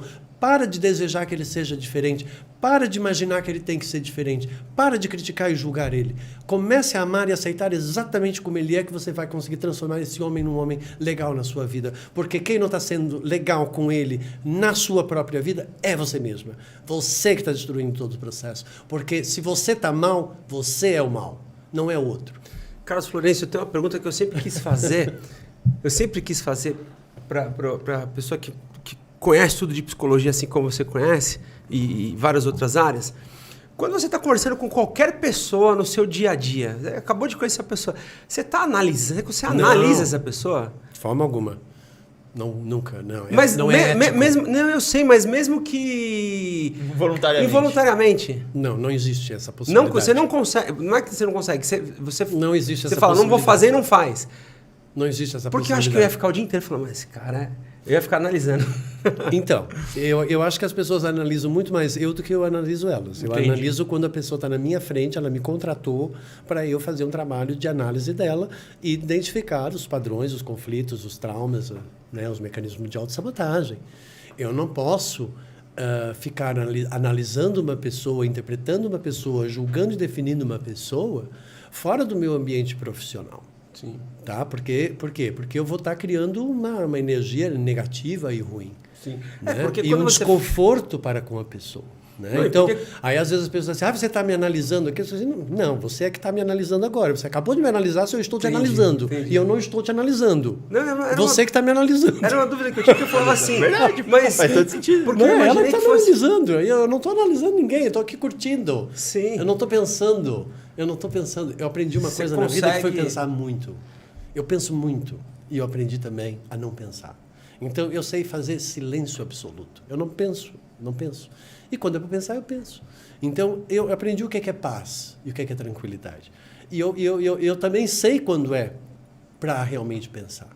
Existem coisas que às vezes a gente precisa pensar e tem coisas que às vezes a gente não precisa pensar. Tem aquela pessoa que chega para mim, né, diz assim, eu queria entender por que eu passei por certas coisas na minha vida. Diz assim, o que você acha que eu tenho que fazer na minha vida? Parar de tentar entender. Para de tentar entender, porque ao tentar entender o porquê que você passou por certos problemas que está te criando um problema. Porque não é para você entender, é só aceitar. Aceita. Sim. Que é uma página virada, né? E acabou. Isso vem muito do estoicismo, né? No estoicismo ele fala, acho que foi Epicteto que falou, que a partir do momento que você não tem poder para mudar aquilo, você não tem que ligar para aquilo. Porque não está nas suas mãos para resolver. Para que você vai ficar pensando numa coisa que você não vai resolver? Agora, se você tem influência para resolver de fato, vá atrás. Né? Então, vai por esse caminho também. Tem coisas que a gente consegue transformar, tem coisas que a gente consegue mudar, tem coisas que a gente não consegue. Você tem que saber o limite, né, daquilo que você pode e daquilo que você não pode. Principalmente quando se refere a uma outra pessoa. Né? A outra pessoa ela é única. Eu considero cada pessoa como única, singular, indivisível e incomparável. Se o universo nos fez todos nós diferentes, né? E nós somos semelhantes o quê? Em aspecto. Eu sou homem, você é homem, em aspecto. Mas o meu homem, na minha natureza, é único. Como o teu também é único, como o teu também é único. Né? Claro, a gente gosta das mesmas frutas ou não interessa. Tem coisas que nós vamos ser semelhantes. Nunca vamos encontrar ninguém igual a nós mesmos. Não. Você nunca vai encontrar. Eu nunca encontrei um Carlos Florencio igual a mim. E eu acho que eu também não ia querer. Né? Então, é assim, o que eu quero encontrar é gente diferente daquilo que eu sou. Porque eu vou aprender com a diferença. Porque na similaridade é aquilo que vai me atrair por sinergia da mesma frequência. Então, é muito fácil. Né? Então, a questão do amor aqui, quando a gente encontra pessoas que gostam do mesmo tipo de futebol, gostam do mesmo tipo de comida, do mesmo tipo de balada, do mesmo tipo de cerveja, do mesmo tipo de não sei o quê, ali a gente se une e se integra. Por quê? Porque nós temos as mesmas afinidades. A grande jogada é como você vai conseguir unir e integrar naquilo que é diferente. Sim. Porque amar é amar pela diferença, não pela similaridade. Porque na similaridade não exige fácil. esforço nenhum. É. É na diferença. É como eu vou amar essa pessoa exatamente como ela é, sem querer mudar absolutamente nada nela. Por quê? Porque está incondicional. Eu não estou utilizando das minhas referências. Porque senão ela está limitada à minha verdade. E eu vou considerar, e quando eu considerar que a minha verdade é absoluta, eu vou gerar uma solidão. Porque não existe verdade absoluta em nós. Nós temos uma verdade subjetiva, condicionada e limitada ao nosso processo. Então, ninguém é dono de uma verdade absoluta.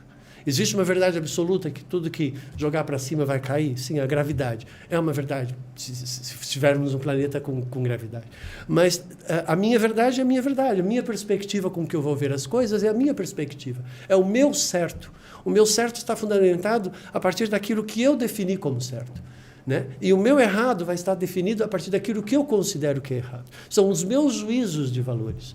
Agora, isso não é uma verdade absoluta. Eu não posso, pura e simplesmente, dizer que essa pessoa não presta porque ela está dentro daquilo que eu acho que está errado. Então, eu não sei amar. Eu tenho que entender que cada um está certo dentro do seu processo. E cada um está perfeito dentro do seu processo. E que cada um está tentando ser feliz, estar bem com a vida deles. E é isso que eu tenho que preservar.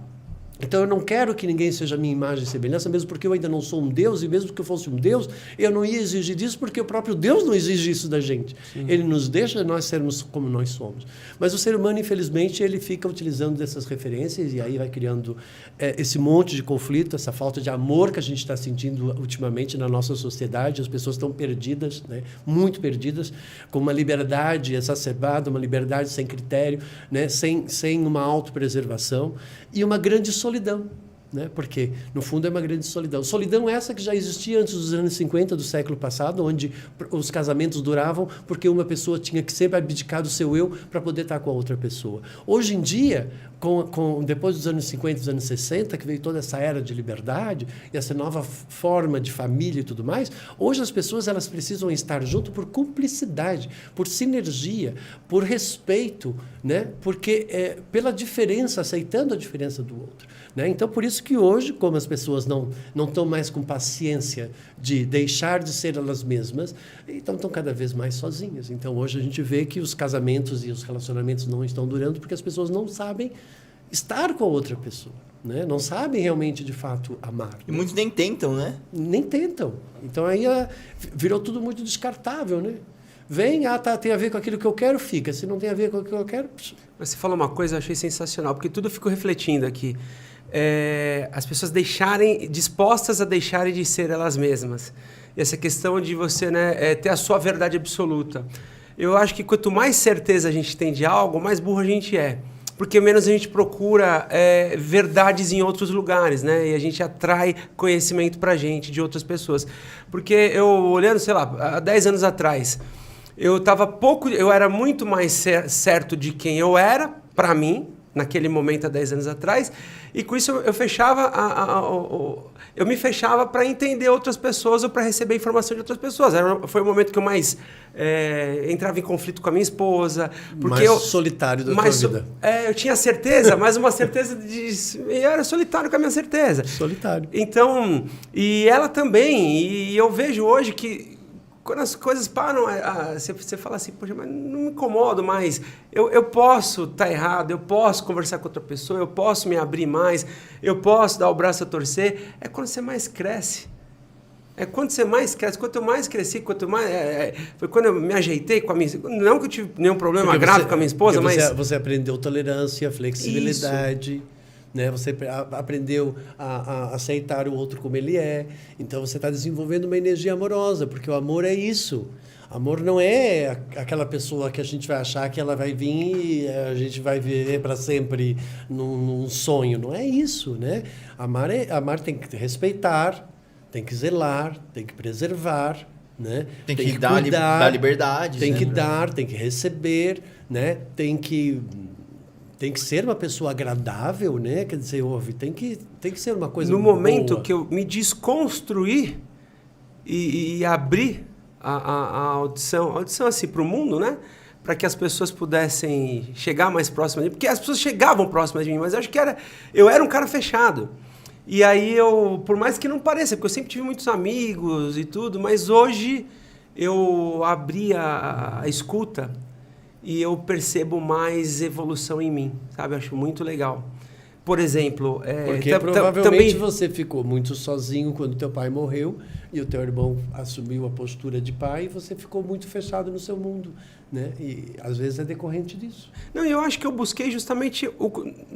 Pode até ser que isso tenha acontecido sim, tá? Mas eu estou dizendo assim, é engraçado porque faz sentido tudo que você falou lá no início. E aí eu fui buscar o quê? Ser o cara mais legal, o cara que tinha um monte de amigo, o cara que talvez porque faltou isso, né? E legal também assim, quando você... Uma coisa que eu percebi muito nos últimos anos, quando você para de julgar os outros. Esses dias a minha esposa, recentemente, semana passada, a gente estava no carro e ela começou a falar de alguma coisa que aconteceu com alguém que eu não consigo lembrar o quê.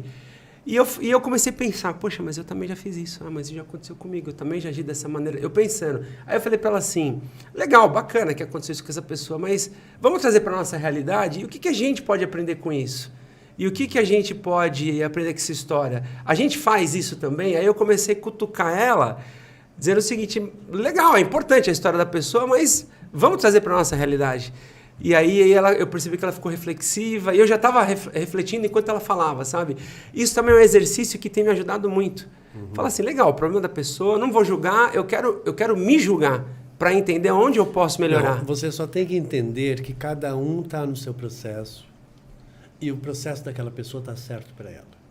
Tá? E eu não posso comparar com o meu processo, porque cada um tem o seu processo. Tá? Então, e está certo para aquela pessoa. E está perfeito para aquela pessoa. Pode não estar de acordo com aquilo que faz parte da minha vibração, daquilo que eu permito. Mas para aquela pessoa está certo. Mas o que eu tenho feito é não julgar. Entendeu? Eu pego mas experiências é que na nossa dos outros e sociedade trago para mim. Nós temos 3 padrões. Tá? Nós temos, primeiro, julgamento comparativo. Tá? Segundo, que você aprende na sequência, crítica destrutiva. E terceiro, justificar para não se sentir culpado porque você tem medo da reprovação. Todo mundo aí fora faz isso. Não assume a responsabilidade porque tem medo de se sentir culpado, então justifica e transfere para outras pessoas ou para outras situações e se faz de vítima. Né? Todo mundo tem essa questão de, quando percebe que o outro é melhor do que ele, de alguma forma, e ele tem inveja, ele precisa detonar o outro para ele tentar se sentir superior porque ele já se sentiu inferior. Eu acho que aquele ali logrou alguém para comprar aquele carro. Entendeu, não? Tá vendendo acho que ele droga fez na esquina um contrabando qualquer. Alguma coisa ele fez para ele ter conseguido aquilo. Porque, nossa, ele não tinha nada, agora tem aquilo. A fofoca, o falar mal, o defamar, o diminuir o outro. Enquanto você precisar fazer isso, você é uma pessoa, no mínimo, medíocre. Sim, né? sim. E para que você vai fazer? Você está... Primeiro que se você acredita numa espiritualidade, você não pode manifestar uma crítica destrutiva. Porque tudo que existe, se existe, veio do Criador, veio de Deus. E se Deus permitiu que aquilo existe, quem és tu para condenar aquele ser? Sim. Né? Assim, percebe? Quem és tu para achar que você é melhor do que aquele outro? Não existe melhor, não existe pior. Cada um está certo dentro do seu processo. Esse pensamento dual em conflito é que vai criar o julgamento comparativo, é que vai criar a discriminação, é que vai fazer as pessoas sofrerem. Então, existe uma fórmula que eu ensino nos meus cursos. Vou dar um curso muito legal agora, dia 6 e 7 de maio, são 2 dias comigo, imagina, com muitos exercícios. Convidei a Monja Coen para fazer um trabalho de harmonização kármica também. Né? Então, a gente vai fazer todo um trabalho de autoconhecimento, desenvolvimento pessoal, e que é bem legal. E eu ensino, eu procuro passar essas ferramentas, dar exercício, né? Não só no meu consultório, comigo pessoalmente, onde eu monto toda a minha estratégia para a pessoa, mas eu também gosto de replicar o conhecimento nessas minhas dinâmicas, desses meus cursos, porque eu percebo que o ser humano ele ganhou um Porsche e ele age com um Fusca 67. Ele não sabe o poder que ele tem lá dentro dele. E ele reprime muito desse poder desde sempre, desde de criança. Então ele tem ele é uma força, um poder muito grande de realização, mas ele só consegue atingir isso depois que ele se liberta de todas essas influências, de todos esses traumas, de todos esses mecanismos de autossabotagem que estão liderando e que estão comandando. Porque na vida, basicamente, são dois tipos de pessoas. O que comanda ou o que é comandado. O que lidera e o que é liderado. O que controla ou o que é controlado. Então, na vida, você está sempre assim. Uma hora você controla, outra hora você é controlado. Uma hora você é líder, outra hora você é liderado. E assim vai. Então, aqui é como você vai conseguir liderar, controlar e dominar sem esforço. Porque se você se esforçar, você já vem um mecanismo, já é uma autossabotagem. E o que você falou é legal, né? Porque você é controlado ou controlador. E às vezes a pessoa ela pode ser os dois, dependendo do ambiente onde ela está inserida, né? Claro. Uma hora ela pode ser no trabalho, ela é controlada pelo chefe, chega em casa, ela controla a mulher, controla os filhos, entendeu? Compensa. Sim. Aí depois é controlado pelo pai, depois é controlado pelo pai. Tenta compensar. Sim. Né? Por que uma submissa casa com um autoritário? Nenhum autoritário vai casar com uma autoritária. Você já viu algum autoritário casar com uma autoritária? Não, vai dar porrada todo dia. Ele vai casar com uma submissa, porque para ele conseguir manter aquele mecanismo que ele criou de autoridade, para ele se autoafirmar, ele precisa de uma pessoa submissa. Porque a submissa também tem o mesmo trauma dele. Os dois tiveram problema com figuras de autoridade. Eles vão se retroalimentar. Um copiou do pai e ficou o mesmo autoritário. E a outra percebeu o pai autoritário e ela se recolheu e ficou submissa. Entendeu, não? Entendi. E aí é isso que atrai. Então, no fundo, os dois são iguais, porque os dois têm problemas de autoridade, os dois têm problema de autoafirmação e os dois não sabem manifestar o seu poder de uma forma equilibrada. Ela não sabe se defender, ela não sabe conseguir o seu limite, e o outro impõe o limite dele sobre o outro. Então, ele gosta de invadir o limite dos outros, né, e ser uma autoridade sobre os outros, e aquela pessoa ela não sabe fazer justamente dar esse limite e manter essa sua autoridade frente ao outro. Então, esse casal vai estar sempre junto pelo quê? Pela deficiência, não pela excelência. Então, tem dois tipos de casamento. Tem um casamento pela deficiência ou pela excelência. Esse é o melhor, porque se você expande com outra pessoa. E quando você está na deficiência, de repente você fica com uma pessoa porque você quer resolver a sua solidão, que você traz de algum lugar da sua existência, ou você fica com alguém porque você quer uma proteção, ou você quer uma segurança. Então, vamos imaginar você perguntando para você mesmo, o que é que eu quero desta relação com esta outra pessoa? Eu estou querendo que ela compense alguma coisa em mim, ou ela é uma expansão daquilo que eu já sou? Se eu sou, eu expando. Se eu não sou, eu vou querer. Uma das minhas máximas é, quando eu quero, eu não sou. Porque quando eu sou, eu não quero. Quando eu desejo, eu também não quero. Porque eu já sou. Então, você percebe no seu desejo, no seu querer, aquilo que você, no fundo, não é. Porque quando você é, você não precisa. Você já é. Então, se eu sou amor, eu não quero amor. Eu já sou amor. O outro vai ser uma expansão desse amor. Então, se eu estou seguro comigo mesmo, eu com uma outra pessoa, eu vou estar seguro. Agora, se eu estou inseguro, e aí eu vou num relacionamento onde eu vou também estar inseguro na relação, eu estou replicando inseguranças. Aí eu vou querer que uma pessoa me dê sempre segurança para eu poder me sentir seguro. No fundo, eu quero que aquela pessoa seja meu pai, porque eu não tive meu pai, talvez, eu não tive a proteção. Eu estou no mecanismo compensatório. Então, ou seja, não existe uma relação, de fato, expansiva quando ela está dentro do mecanismo compensatório. Faz sentido, mas é maluco, né? A gente fica pensando assim. Veio uma situação na cabeça, veio falando, e eu estou tentando relembrar. Tal pessoa que eu convivi em tal momento, ela replicava essa questão, né? Da perfeição do momento dela.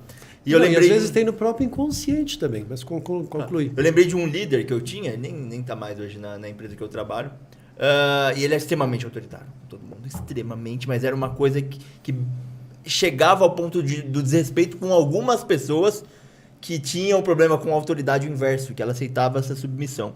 E teve um dia que ele se irritou extremamente comigo, no dia que eu olhei no olho dele e falei, cara, você tem problema com a autoridade, né? Você veio falando agora que eu lembrei. Ele ficou muito irritado comigo. O que você tá querendo dizer?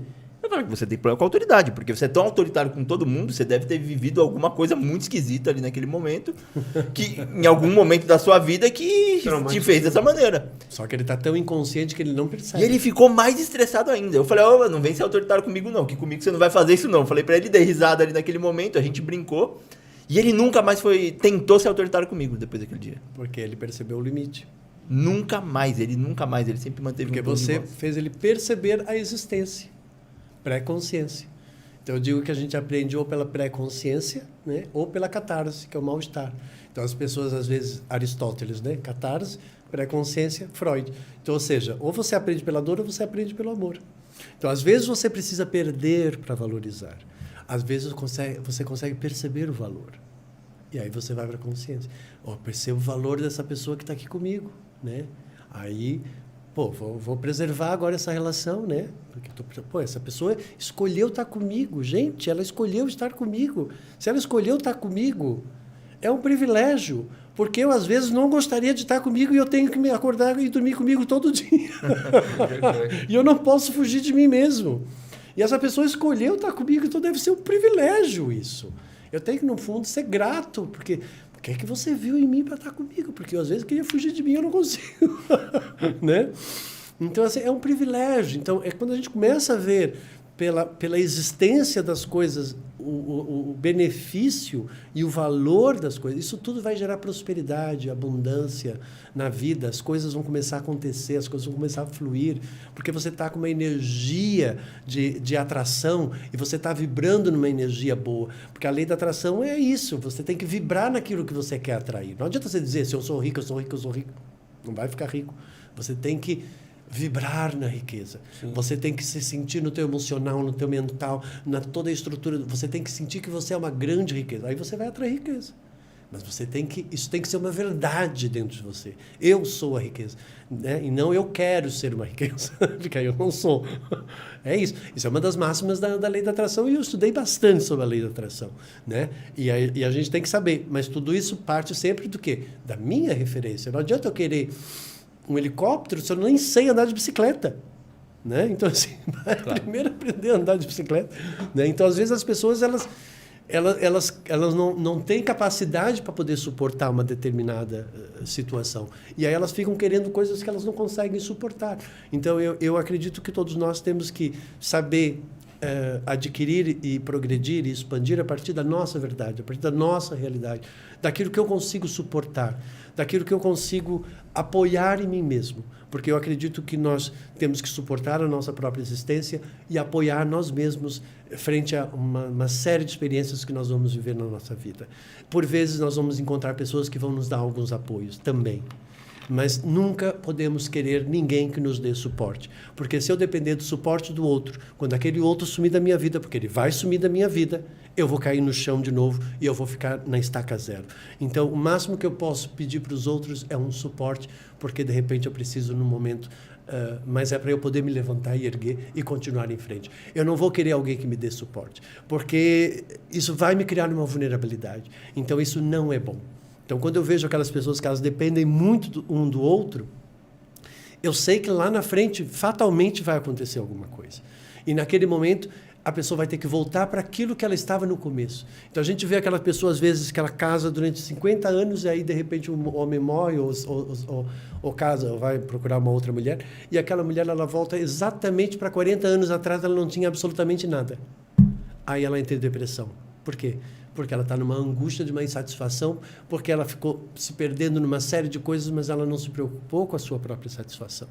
Entende, não? Então, todos nós somos forças de realização e a gente precisa realizar para nos satisfazer. Para não acontecer igual uma paciente minha, sozinha. Aí você espera, você é uma pessoa solitária. Solitária, casada, 6 filhos, não sei quantos netos. Eu falei para ela, você é uma pessoa solitária, sozinha. Quem é que liga para você para perguntar se você está bem? Quem é que telefona para você para te convidar para uma festa, para um cinema, para um jantar de amigos? Carlos falou assim, ninguém. E quantas pessoas te ligam porque estão com dor de cabeça, querem que você vá no shopping comprar não sei o que com elas, quer que você leve no médico? Todo mundo. viu que você criou uma relação com as pessoas, que as pessoas só lembram de você na tragédia. Você não criou uma relação para as pessoas pensarem em você por prazer e alegria. Por quê? Porque ela percebeu que toda vez que ela ajudava os outros, ela achava que aquilo era uma valorização que ela ia ganhar, era uma oportunidade dela ser valorizada e amada. Por quê? Porque por 7 anos de idade, ela teve que assumir o papel da mãe, porque a mãe trabalhava e ela começou a cuidar dos irmãos. Aí ela achou que ela era mãe de todo mundo. Ficou preso no inconsciente. Agora imagina, essa pessoa viveu, estava com 60 anos, gente, ela perdeu 55 anos da vida dela. Presa num Matrix de um filme, de uma novela mexicana. Mas eu entendi, por exemplo. Você é presa no Matrix. Isso é Matrix, gente, isso é Matrix. Sim, mas faz todo sentido, porque você está reforçando, né? Por exemplo, você é a matriarca, você tem lá 6 filhos de cada essa mulher. Mas você só dá suporte para os filhos no momento que eles estão precisando ruim. Você está treinando eles a dizer o seguinte, me procure nesse momento. Ó, em vez de você falar, pô, vamos fazer uma festa, vamos participar, vamos fazer uma viagem. Pô, você está treinando a pessoa a falar o seguinte, não, minha mãe é feliz, é momentos bons, eu tenho que estar ali sempre. Vai ter uma festa em casa, poxa, eu preciso chamar minha mãe. Né? Então, não sei se faz sentido o que eu estou falando, mas é o que eu estou aprendendo aqui com o que você está dizendo. Como você está treinando a sua família a te enxergar? Na verdade, como você está treinando a tua família, as pessoas que estão à sua volta, a te enxergar, te procurarem só quando... E a pessoa faz isso, acho que na melhor das intenções mesmo. Fala, pô, a pessoa está doente, eu vou lá ajudar ela. Mas treinou a ser só aquele momento. Então, mas já começa cedo. Cara, para pensar um pouquinho. Aquela menina... A menina já começa a ganhar bonequinha para brincar de casinha, de filhinho, e de comidinha e de casinha. Olha que já está preso no inconsciente dela. Tá? Aquilo para ela já está pré-definida que ela só vai conseguir ser feliz e uma mulher realizada se ela encontrar alguém para brincar de casinha com ela e para ajudar ela a ter aquele filhinho dela. Ela já está condicionada àquela imagem ali. O menino não. O menino vai brincar do quê? De carrinho, de corrida, de competição. Olha os 2 arquétipos completamente distintos, as imagens de referência completamente diferentes. Aí, ok, eles crescem. Aí chega lá, mais tarde, aquela mulher vai querer um homem para brincar de casinha. E o homem vai querer brincar de carrinho com os meninos e competir, jogar bola e não sei o quê. Ele vai querer ir para a rua.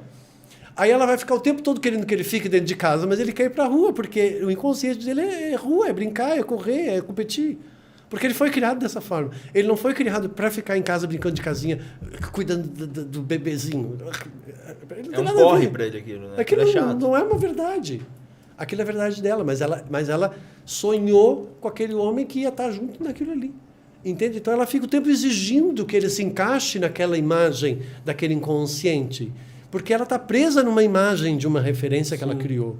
Isso é dramático, como a pessoa pode estar presa nesse Matrix, nessa novela que ela criou, nessa cena que ela criou, e ela quer que o outro se encaixe naquela cena, que foi o caso daquela mulher que eu falei para você.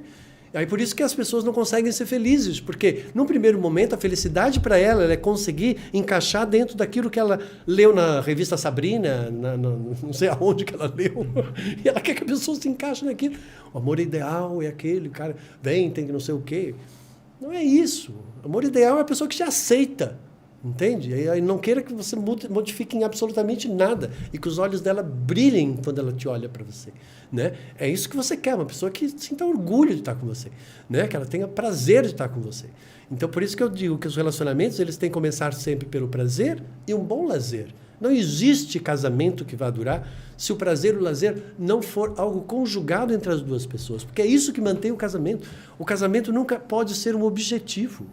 O casamento ele é uma consequência do envolvimento prazeroso entre duas pessoas que possuem um lazer com afinidades que favorecem ambas as partes e que elas conseguem se divertir juntos e elas conseguem chorar juntos e elas conseguem rir juntas e elas conseguem dormir juntas, elas conseguem ficar em silêncio juntas, elas conseguem cada um ficar no seu mundo separado, mas juntos e ninguém está mal um com o outro, entende? É isso que é um casamento, as energias casaram. Não estão em conflito porque querem que se encaixe dentro daquilo que é o meu ideal, entende? Daquilo que é o meu ideal. Não existe pessoa ideal, existe pessoa que você ama e aceita. Você tem que destruir o seu ideal. Joga o seu ideal fora. Porque enquanto você tiver esse ideal, você vai querer que as pessoas se encaixem nesse seu ideal. Então, o ideal é uma ideia, e uma ideia é uma ilusão. Então, o que é fato, o que é verdade? É isso que você tem que ver. Um dos grandes maus das pessoas é porque elas favorecem muito mais a ilusão do que propriamente a verdade. Elas estão sempre conflitando com a realidade, com a verdade. Elas são insatisfeitas com a verdade, com a realidade, porque elas querem que a verdade e a realidade seja diferente, porque elas estão sempre projetando imagens ideológicas daquilo que elas querem para poder se sentir amada, valorizada, próspera, felizes. Tu percebi que idealizar é um mau negócio. Não, você tem que saber a diferença entre idealizar, você pode idealizar, só que você tem que entender que aquilo é uma ideia, que é uma ilusão. Você pode criar uma inspiração? Sim. Né? Aquela pessoa serve de inspiração para mim. Sim, uma referência. Uma referência. Não posso ter inveja dela, não posso querer ser igual a ela. Né? Porque senão você está dizendo para você mesmo, para o universo, que você desvaloriza e não aceita aquilo que você é. Então, eu não posso, né, é um pecado capital, né, ter inveja do outro. Agora, aquela pode servir como uma inspiração para mim. Então, você pode se inspirar, né, mas você se inspira, mas no momento que você chega na realidade, você tem que saber eliminar essa sua inspiração e adaptá-la à realidade. Por exemplo, se eu falar para você, ok, vamos para a praia no fim de semana. Qual é a primeira imagem que vai te surgir? Você já vai pensar numa cervejinha, né? Um solzinho, né? E ali sentado com os amigos, uma galera, uma musiquinha, uma praia gostosa, umas pessoas bonitas passeando, né? Para refrescar os olhos e tal.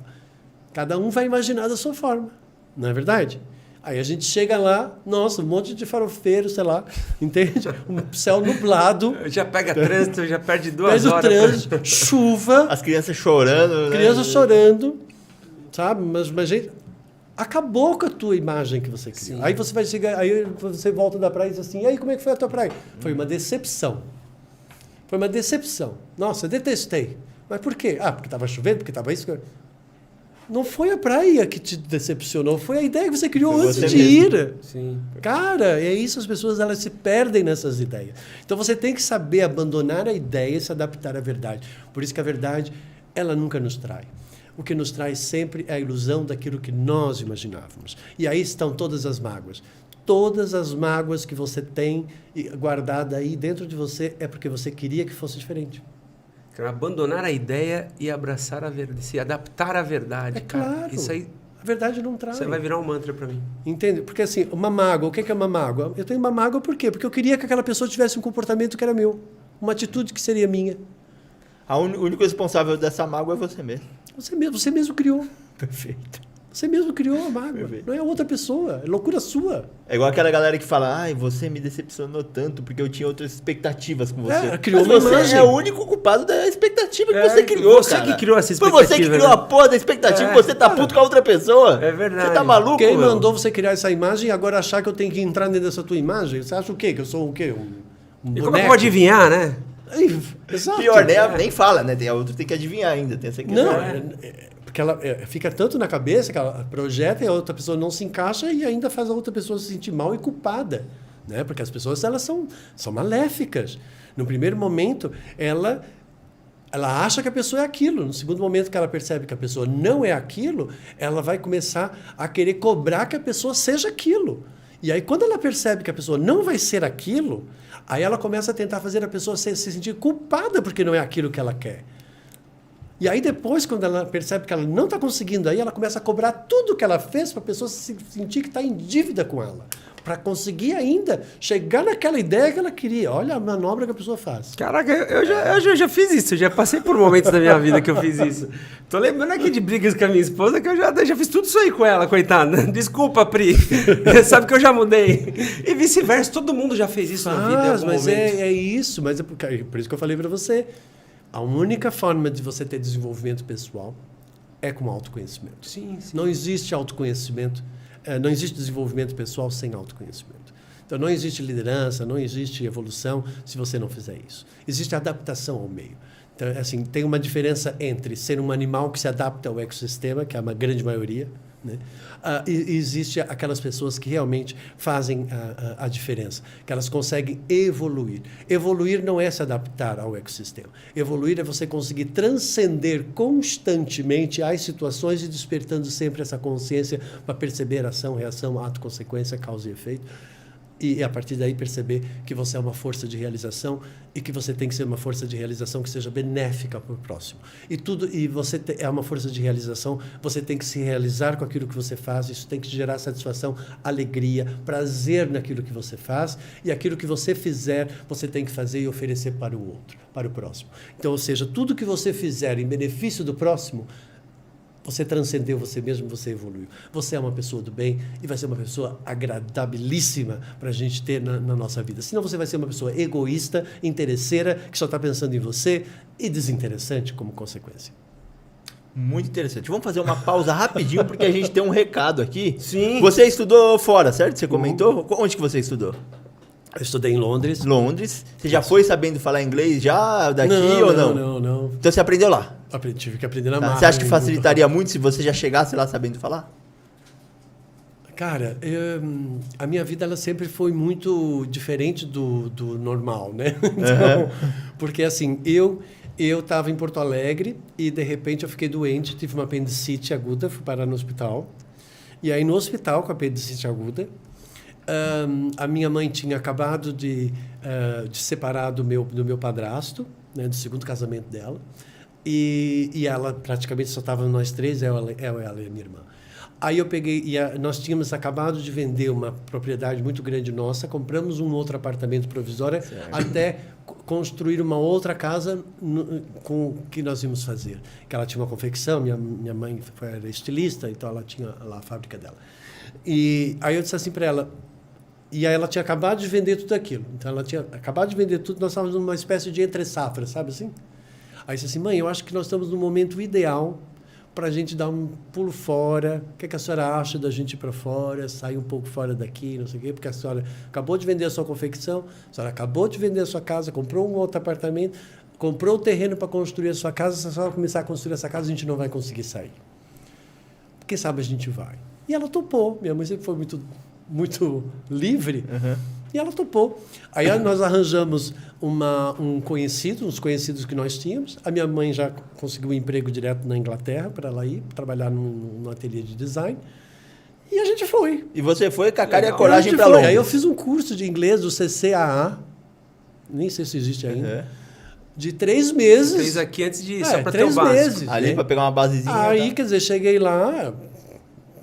Eu percebi que eu não sabia absolutamente nada. Porque primeiro que era inglês americano e lá era inglês britânico. Exato, né? muda muito. E aí foi bem complicado.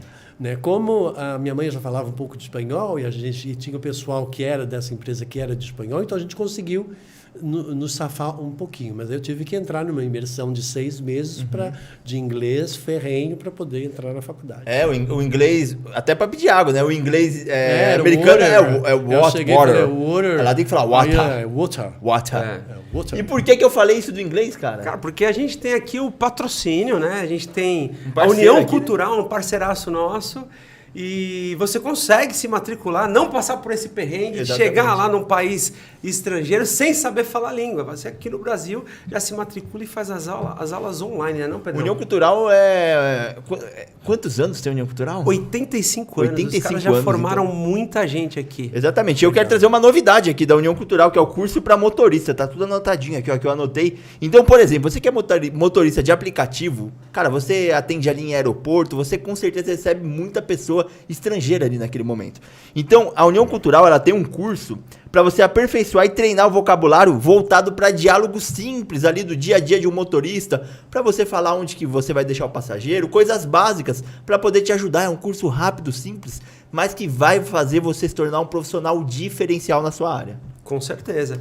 Porque imagina também, se coloca na posição da pessoa que está chegando no Brasil e não sabe falar português. É um alívio encontrar alguém que sabe falar a língua deles, né? Exatamente. A pessoa vai ficar seu cliente com certeza. Enquanto ela estiver no Brasil, ela vai querer pegar só o seu carro do aplicativo. Você faz corrida particular com ela, você vai virar um motorista da pessoa. É uma oportunidade única de trabalho. Exatamente. Não perca tempo, não é verdade? Fala inglês.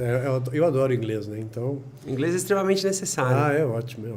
Não perca tempo, se matricule já na União Cultural. Perfeito. Todos os links ali, comunicados, tá tudo aqui na descrição desse episódio, tá bom?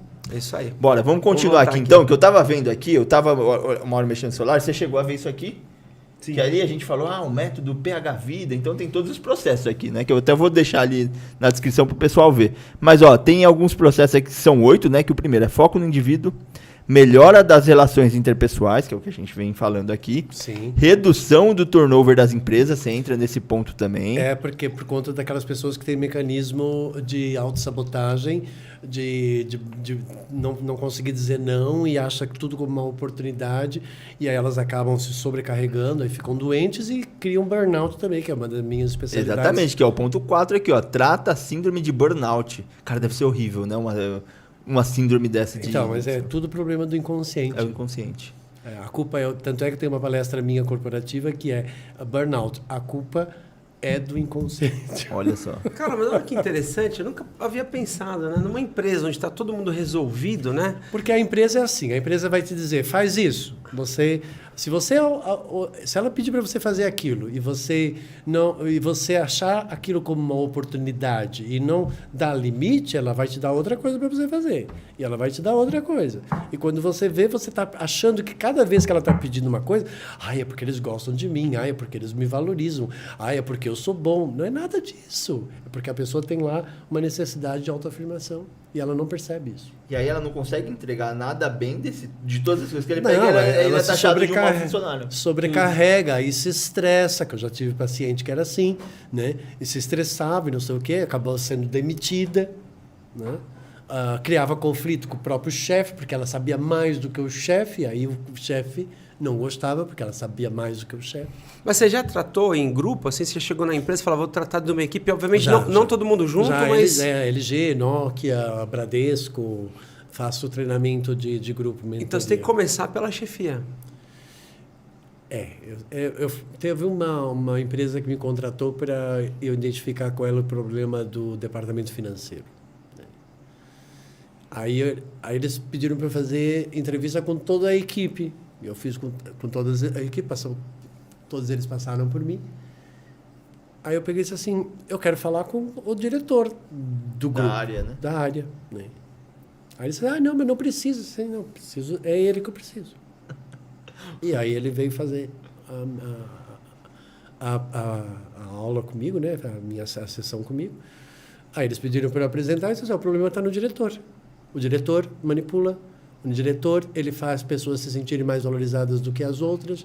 Ele centraliza as coisas daquilo que favorece a ele, desvaloriza outros funcionários.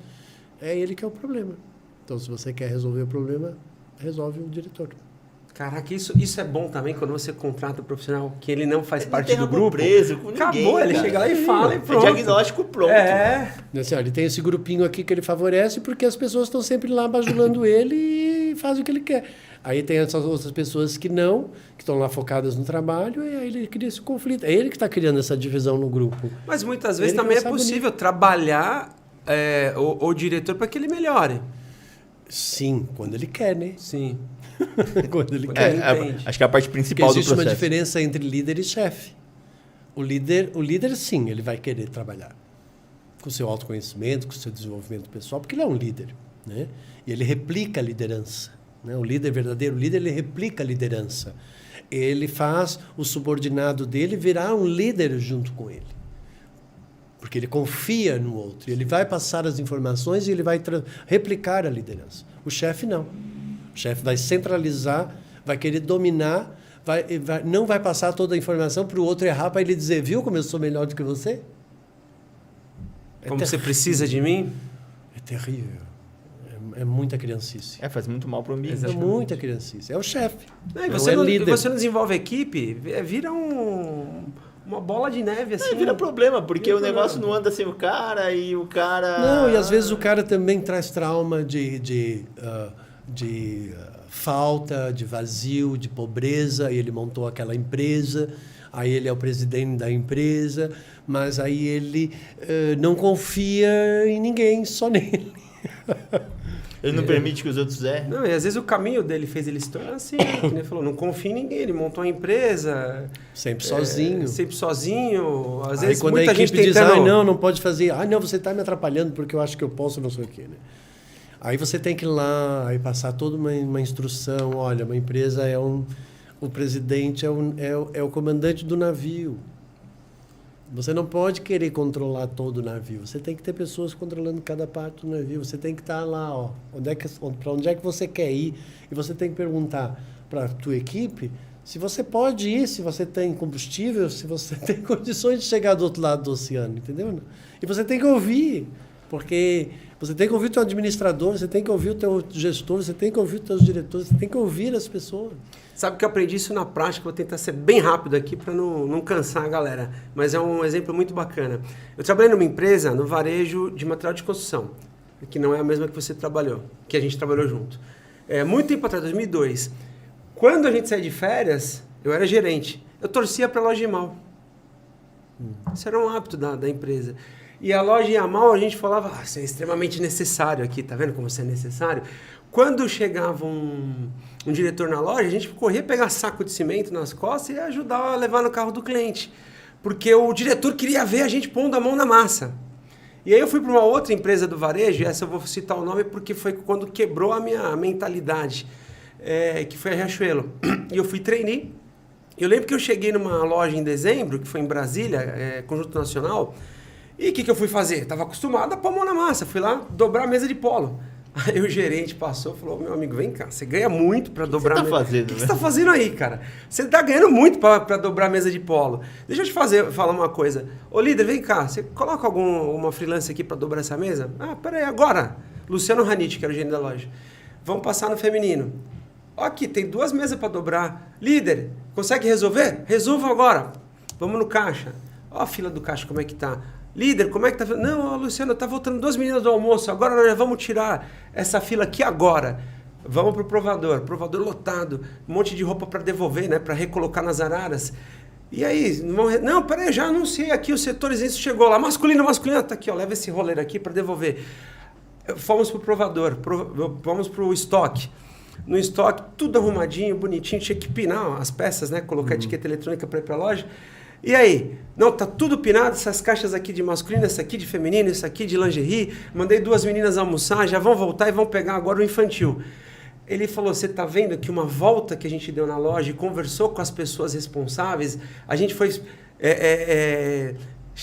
Garantindo que o barco estivesse funcionando, porque cada um estava garantindo o seu. E a gente sinalizou onde estava errado e as pessoas foram lá corrigir.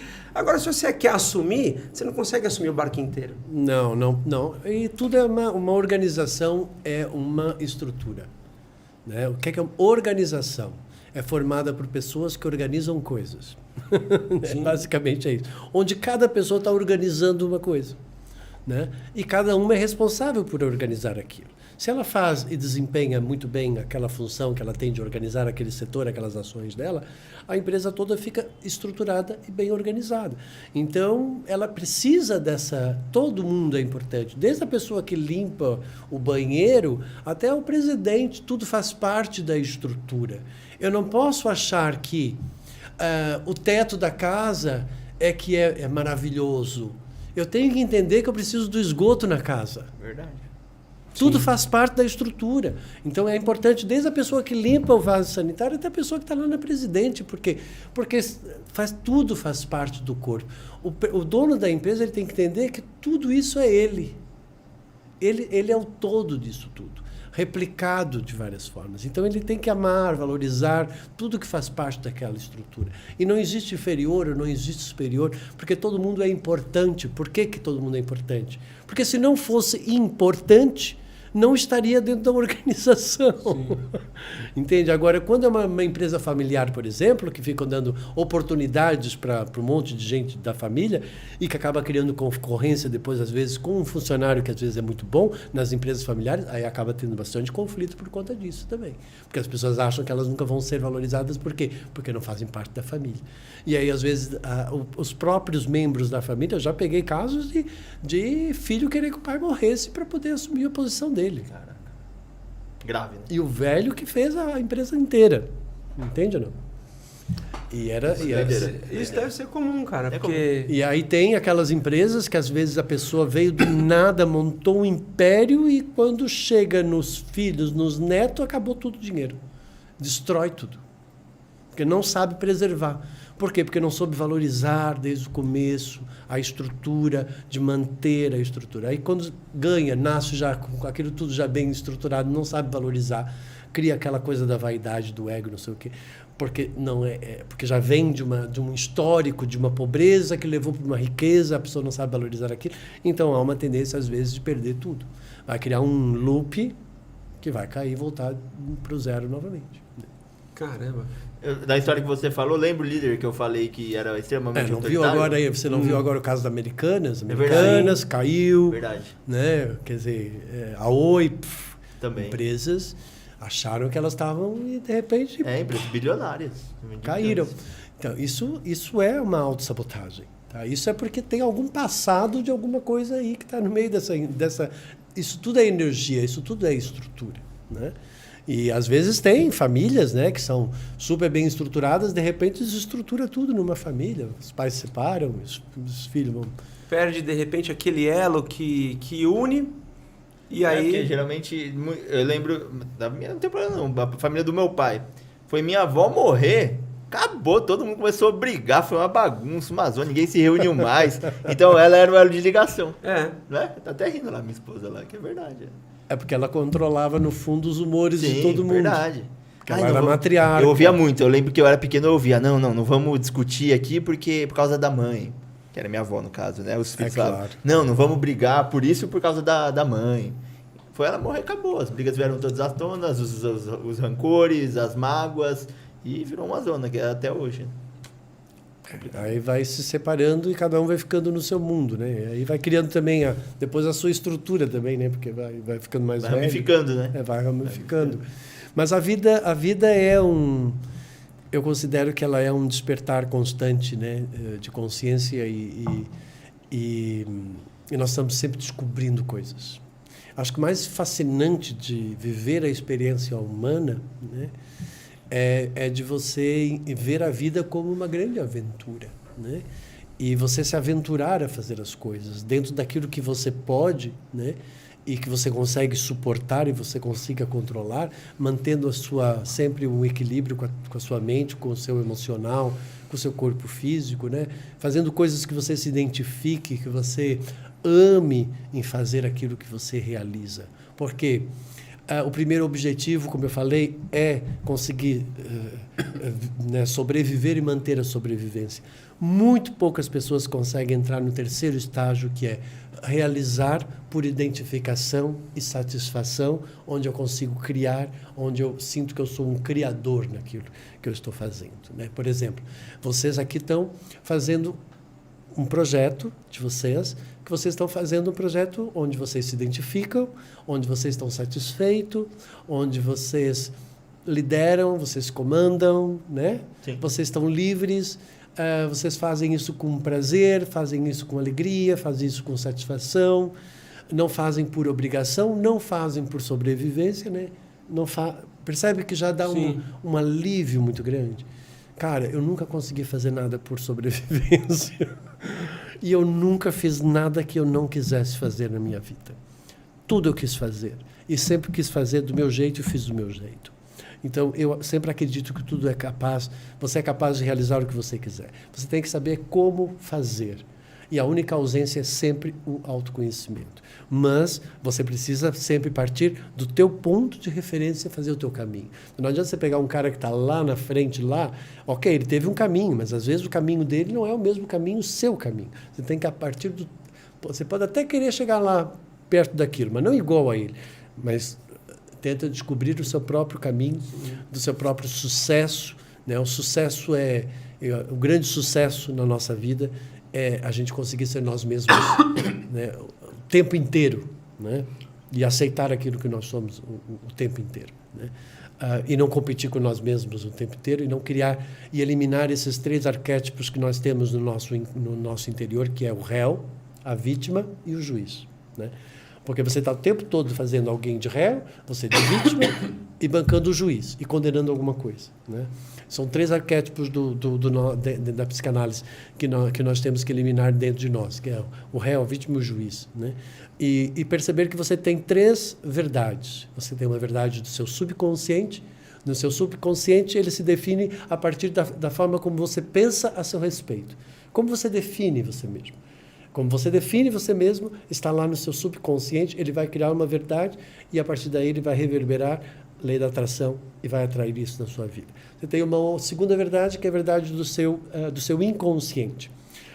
É inconsciente. Como é inconsciente, você não percebe, você não vai ver. Porque você só vai começar a perceber a existência desse inconsciente. Quando você começar a perceber, é porque você já está transitando do inconsciente para o consciente, já está saindo de lá. Aí você já está indo para a terceira verdade, que é a verdade do consciente. Tá? E essa verdade, ela é limitada àquilo que você despertou, que eu falei lá no começo da nossa entrevista aqui. E depois tem uma outra verdade, que é uma supraconsciência, que é uma inteligência mais intuitiva, que é aquilo que a gente chama de espiritualidade, né? Que é quando a gente cessa a nossa mente, né? E a gente consegue ter as nossas inspirações, que é daí que vem as nossas partes mais criativas, é quando a gente consegue inovar, a gente consegue fazer aquilo que a gente sente que quando a gente faz, a gente está pleno, tá? Por quê? Porque eu não estou fazendo por uma sobrevivência, por uma necessidade de autoafirmação, para ter poder, para ter vaidade, para mostrar que eu sou não sei o quê. Você não está fazendo... Você está limpo, você não está fazendo condicionado a tentar resolver alguma coisa que ficou mal resolvida. Você está fazendo porque você está livre.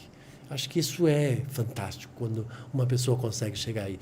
E esse é o grande prazer da minha vida, esse é o grande propósito da minha existência, é conseguir fazer as pessoas fazer esse trajeto, né, de sair dessa inconsciência e vir para essa consciência e fazer ela perceber que ela é uma fonte de realização e de satisfação. Ensinar a ser feliz, né? E para ser feliz você não precisa de absolutamente nada. Quando a gente aprende que para eu amar eu não preciso de nada e para eu ser feliz eu não preciso de absolutamente nada, porque isso é um estado de ser. Porque se eu preciso ser feliz, porque se eu tiver determinada coisa, eu vou estar condicionando a minha felicidade a ter aquilo. Enquanto eu não tiver aquilo, eu vou ficar infeliz. Então, ou seja, quando eu projeto que determinada situação eu só vou ser feliz se eu tiver aquilo, eu já estou me condenando a ser infeliz até eu conseguir aquilo. E vamos imaginar que você não consiga nunca chegar nisso. Você vai ter uma existência infeliz. E quando você consegue, você também tende a querer outra coisa depois. Então assim, você pode até querer, mas não, cuidado com a lei da atração.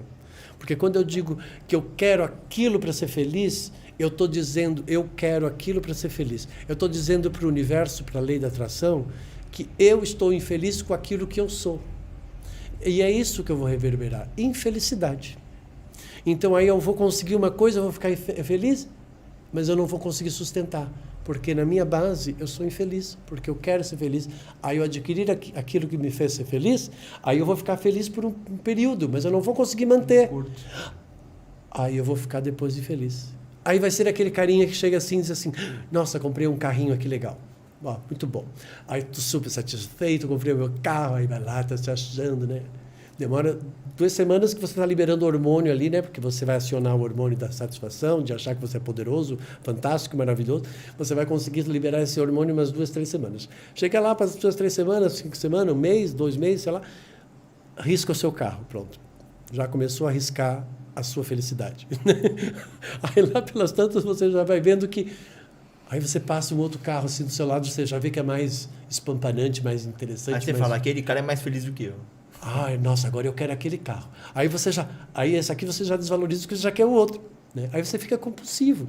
Eu tenho clientes meus que eu digo assim, você não sabe apreciar as suas conquistas. Você não consegue comprar uma poltrona e sentar na poltrona, porque você comprou para você sentar nessa poltrona e sentir essa poltrona. Não, você compra e coloca ali. E você já está olhando outra poltrona para colocar lá. Você já está comprando uma outra coisa. Você não sabe apreciar as suas conquistas, sabe? Degustar as suas coisas, sabe?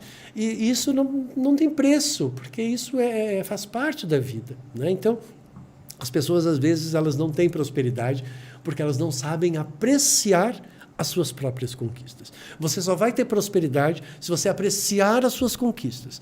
Se você depreciar as suas conquistas e começar a querer idealizar conquistas que você não tem e que você precisa delas para ser feliz, e você detonar a sua própria realidade, e a sua realidade você não aceitar e você valorizar a ilusão, você está no inferno. Porque quem ama a ilusão é quem está no inferno. Porque quem ama a verdade vai estar no céu. Porque o céu é a verdade, né? A verdade é a espiritualidade, é a verdade, é a realidade, é aquilo que existe. E o que não existe, isso é o mal, é a ilusão. Pode ver que toda vez que você ficou mal pelo quê? Por uma coisa que era uma ilusão. Não, e normalmente a gente fala não assim, é? sofreu... Não, Verdade, não, verdade. e normalmente você fala assim, sofreu uma desilusão amorosa. Sofreu não uma... sofreu desilusão amorosa, porque amor não lhe gera desilusão. Entende? Então, quando a pessoa diz assim, estou numa crise amorosa, diz assim, não, você está com uma crise sem noção da própria personalidade que você tem. A culpa não é do outro, é sua. Porque amor não gera crise, amor é solução, amor traz leveza. Então, isso não é um relacionamento amoroso, isso é tudo menos amor, porque amor traz leveza para nós. Entende? Então, as pessoas elas definem coisas que não correspondem a uma determinada verdade. Lembre-se que você vai ficar com mágoa daquilo que você gostaria que fosse. Você vai ficar com raiva quando você perceber que não é. E você vai ficar com muito ódio quando você perceber que não adianta, que não vai conseguir ser aquilo que você é. Aí você já entende por que você tem mágoa, raiva e ódio. Que no fundo é uma grande ilusão. Então, não existe mágoa, raiva e ódio, porque mágoa, raiva e ódio é mágoa de algo que eu gostaria que fosse, raiva daquilo que eu percebo que não é aquilo que eu gostaria que fosse, e ódio quando eu percebo que não vai ser de jeito nenhum. Aí vira esse ciclo. Percebe vicioso. ou não? Perfeito. Percebe a jogada? Aí você diz assim, pô, e quando eu vejo aquela pessoa que está com ódio, tá com raiva, Não vai adiantar nada. aí diz assim, nossa, que criança. Gente, criança perdida.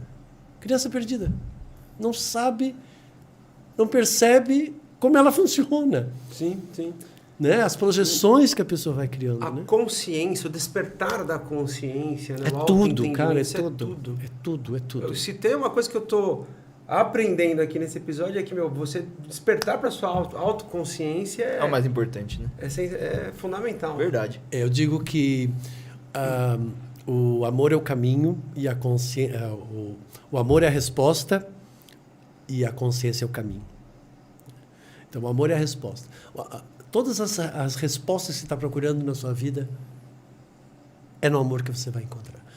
Porque quando você valoriza, você aceita, você preserva e você fica feliz com aquilo que existe. Né? E a consciência ele é o seu caminho.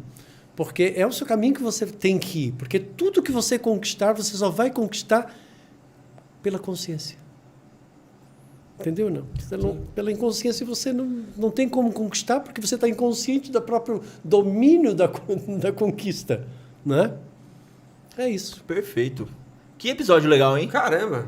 Muito legal. Eu adoro esse tipo de episódio, Verdade, porque, episódio cara, eu muito bom. fico muito reflexivo. E é bom que a galera vai aprender demais nesse episódio. Carlos, a gente gostaria de agradecer demais sua presença. Foi fantástico todo esse tempo que a gente Obrigado. passou. Eu acho que cabe mais 1, 2, 3 episódios. Claro, você está porque- convidado já a retornar já, porque temos vamos muito ensinar. assunto para bater. Vou ensinar. Me sigam aí, eu tenho meu canal do YouTube. Tem Pode vários falar, vídeos divulga de agora aí, divulga tudo, É por favor. Carlos Florencio Oficial, no Instagram também Carlos Florencio Oficial. Eu tenho um programa na Rádio Vibe Mundial já há 14 anos. 95.7, certo? Isso, É, né? participo também da Rede Vida, uma vez por mês, TV Aparecida. Eu crio conteúdo, né? Eu gosto de criar o meu próprio conteúdo e eu gosto de ir em veículos, como aqui, por exemplo, que eu consigo falar. Eu adoro falar. E adoro transmitir Você é um o meu comunicador, né? Adoro transmitir o meu conhecimento do jeito que eu aprendi, né? Que assim, embora eu seja formado em filosofia, psicossíntese, filósofo em arte também, né?